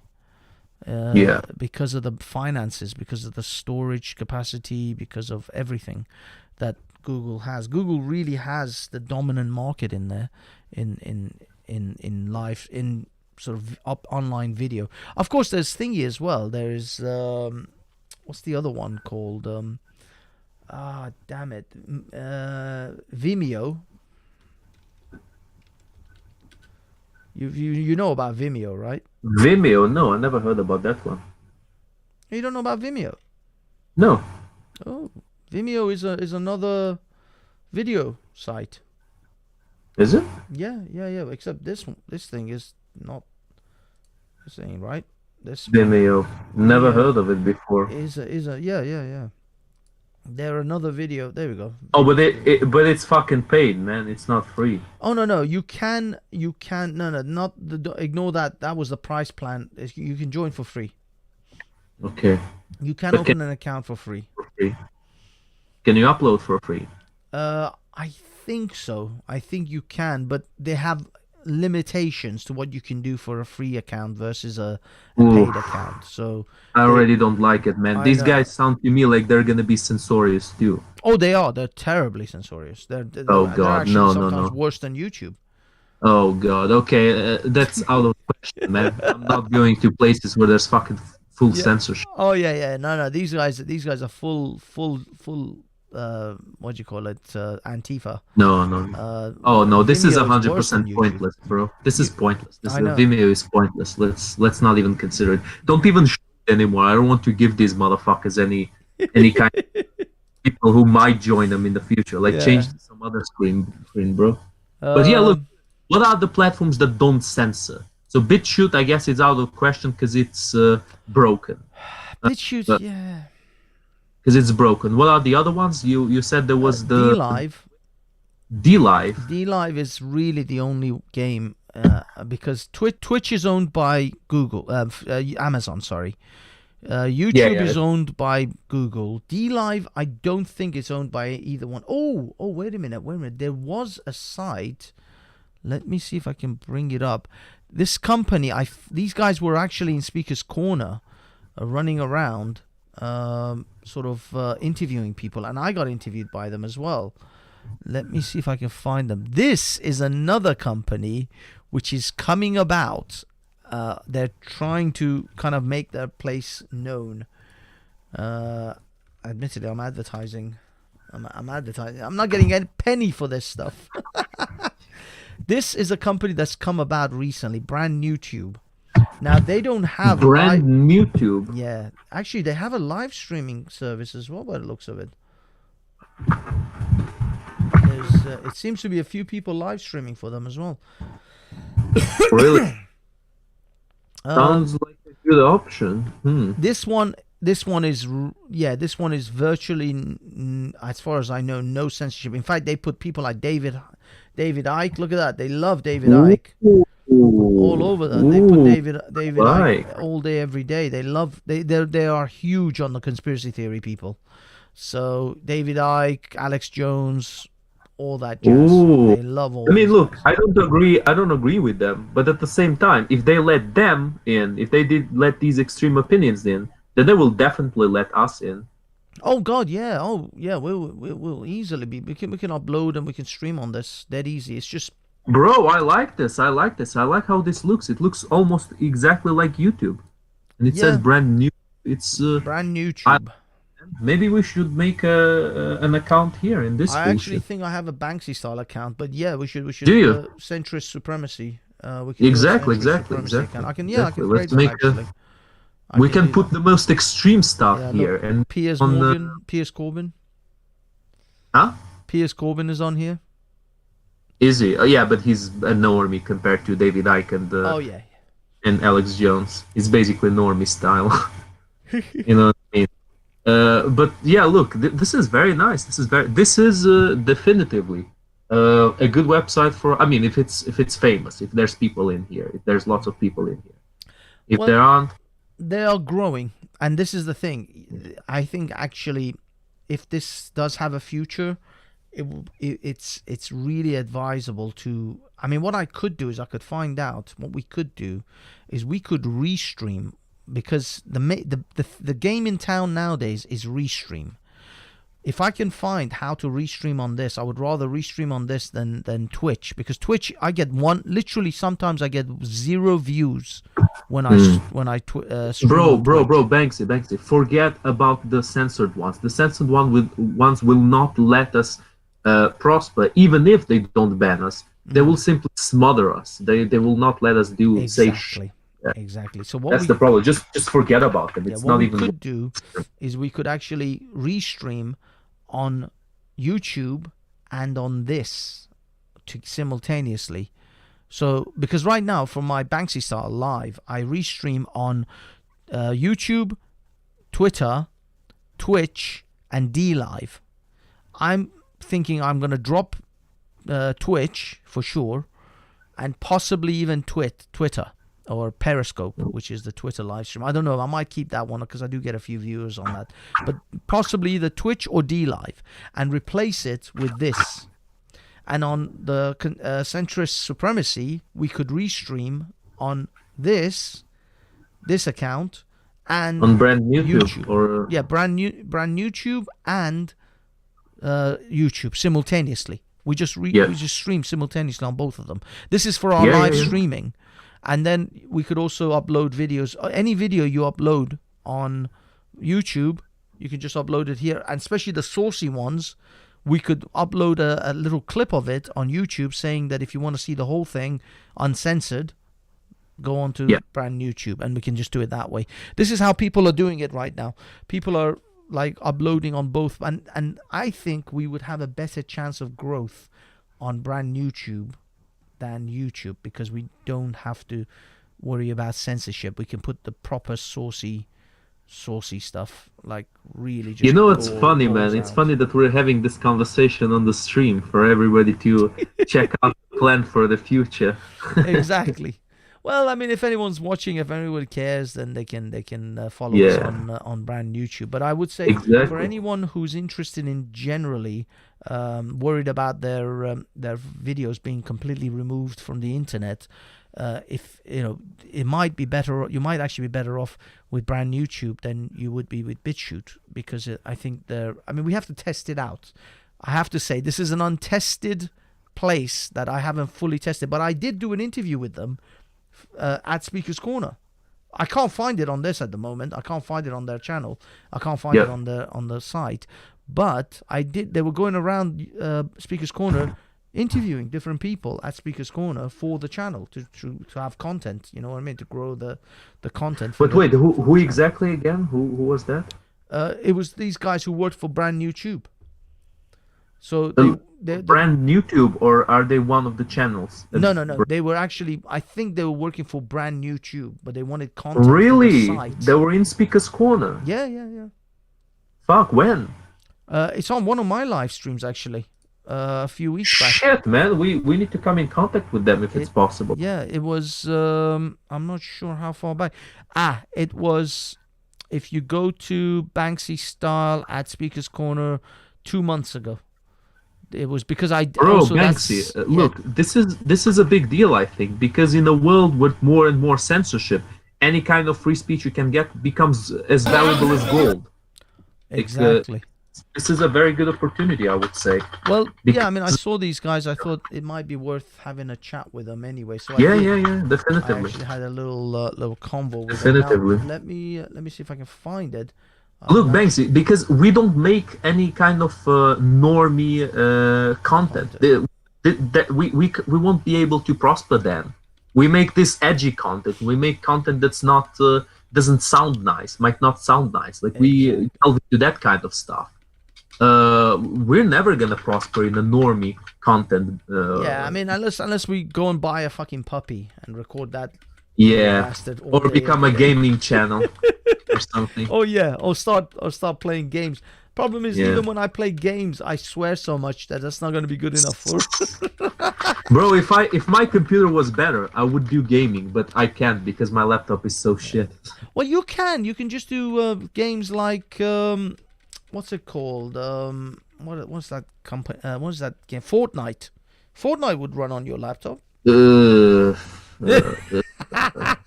That's the problem. You have to run Fortnite. You have to play Fortnite. Yeah, I mean, I can Bro, run. do you want me to do a full transition to homosexual now? Uh, because if I start playing, because if I start playing Fortnite, I might as well just do it with some locks and a skirt and some makeup on my Yeah. face. All I have to say is So gay. you just said that shit. That's the kind of shit that's gonna demonetize this channel. Oh man. Whoops. You see, and you keep saying I'm the one that you got to worry about. I have to worry about you. I'm not contributing. I'm not contributing at all, bro. This channel is dead before it takes off. Oh no. But look, thanks. Okay, but seriously now, this might be a revolutionary choice for us, because we can tone down on all the bullshit on our channels, on the swearing, on all that stuff, and we perpetually say, you want to see the uncensored version, the full balls to the walls, conspiracy theory, into the rabbit hole, like full autism version. Go to our account, check it out. It's gonna be even worse than it was in our YouTube channels. Yeah. It might be not much of a better idea, man. Because, Yeah. That might actually be our only chance here. the only hope, yeah. Because the censorship is only gonna get worse from now on. Oh, absolutely.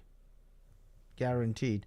Now I'm actually going through my my 6th or the 9th of 2020 video, and I'll be honest, I don't think it's this one. I think it might be one before this. I don't know. I think it is. Because this is the one I did an interview with Ali Dawa at the end of it. Yeah, no, it's not this one. It's not this one. It's, I think, prior to that one. But it I is. gotta. But, sorry, Max. Let me just say one thing, dude. I got a good idea right now. I'm going to switch my channel to an almost like a language, almost like talking to kids. dude, that might be an actually good idea. We seriously, man, like I will keep myself to a character that is like, "Ooh, kitties, how are you doing today?" Na na na na na, and I'll say like words that sound like curse words, but aren't curse words. Like for example, and these guys, they were really nagging on the others. They were seriously a bunch of naggers. Like they were very very annoying. Well, stuff like that. Yes, the naggers is the Yeah, one the that we naggers. need to Yeah, worry the about. naggers. They keep nagging us, the naggers. They keep nagging. Oh yes. Holy shit, Yeah. dude. It's just one example, though. Just one example. You know, I Is can that basically is that have is these are the words about naggers the anything. same as the joggers? Ooh, yo, Banks. We're cutting it very close now. We're cutting it very close. No, We might get this.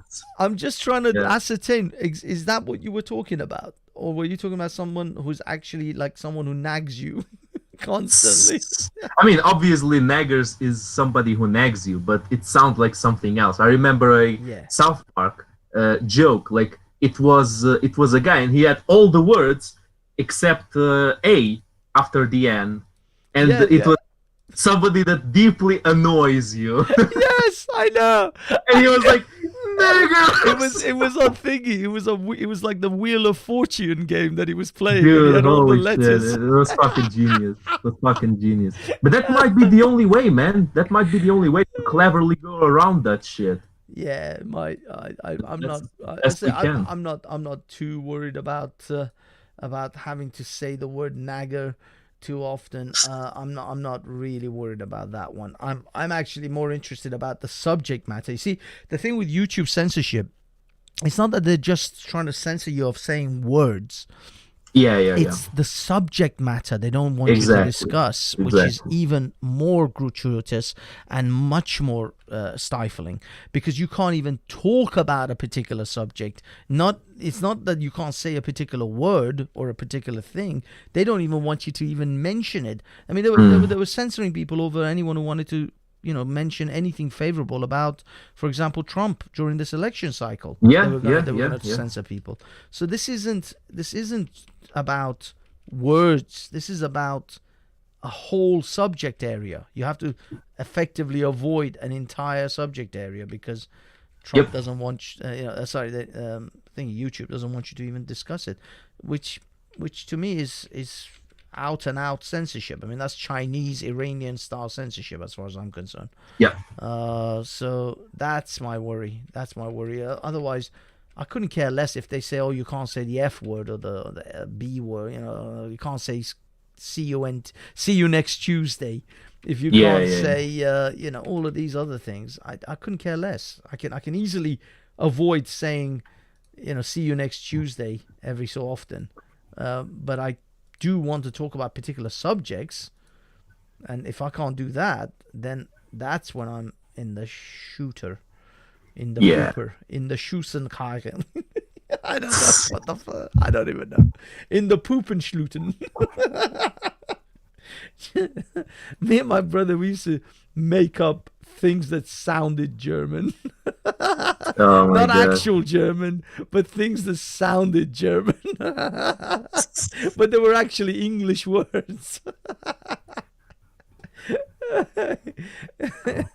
So it was just things that were English with a German accent. Oh Christ, where the hell is this thing? What are you looking for anyway? I'm looking for the video of the interview that I did with the guys from I'm sure it's on this. I am so sure it is on here.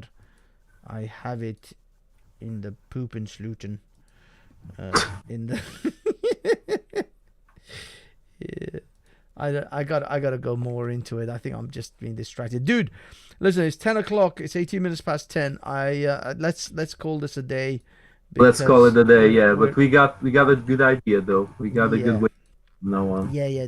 Take the link. Shall I? I'll post the link for the YouTuber thing. So you can, Yeah. I'll post it in the side of Send it to me like on Twitter or maybe on actually, WhatsApp or yeah, Twitter is also good. right. Yeah, but Yeah. I'll So I put it in get the it all the time. side link if you have Right. access to that. But Yeah. either way, Thanks. yeah, I'll message it to you also directly on the Twitter. We'll open up an account with these guys. Yeah. Yeah. Yeah. And yeah, and I think I can restream, so I can do both simultaneous streams, both on YouTube and That's good. on That's those good. guys. We'll do that for a while, and then see if our if We'll things see how it pick up. goes. Yeah, Yeah. see if things pick up. Now I'll be honest with you. On the other one, on this brand YouTube, they love conspiracy theories. They love the whole Alex Jonesy type of stuff. So, I mean, we could do a stream where we start the stream off in like a normie subject on YouTube, and then halfway through we cut the YouTube and say, if you want to hear the spicy shit now we have, Here's the link. we're gonna go full, yeah, full. Perfect. Perfect. We're gonna, Perfect. We yeah, start by the normie subject and we go deeper and deeper and eventually, oh, you guys are here. I don't know how yeah, many people are watching here. boom. You gotta go to the other stream. You're gonna watch Yeah. the non-normie Yeah, shit yeah. now. Go to that one if you want to see the Perfect. non-normie and the conspiratorial stuff, and then we go balls deep into that stuff on the other channel. Balls deep. Anyway, dude, I actually have a shitload of work to do for Yeah, tonight yeah. and tomorrow. That's it. That's it, That's bro. why I That's enough wanted for to sort of today. You cool know. it off and then So get on with the other stuff. yeah. Thanks a lot, guys, for joining in us here in this Centrist Supremacy stream. And tune in. Stay tuned next time. You know, like and subscribe and all that bullshit, because this is gonna get better with time. Indeed, indeed. Have a good one, everyone. Peace, and we'll see you guys on the next stream. Oh yeah. Okay. That's it. We're still not off.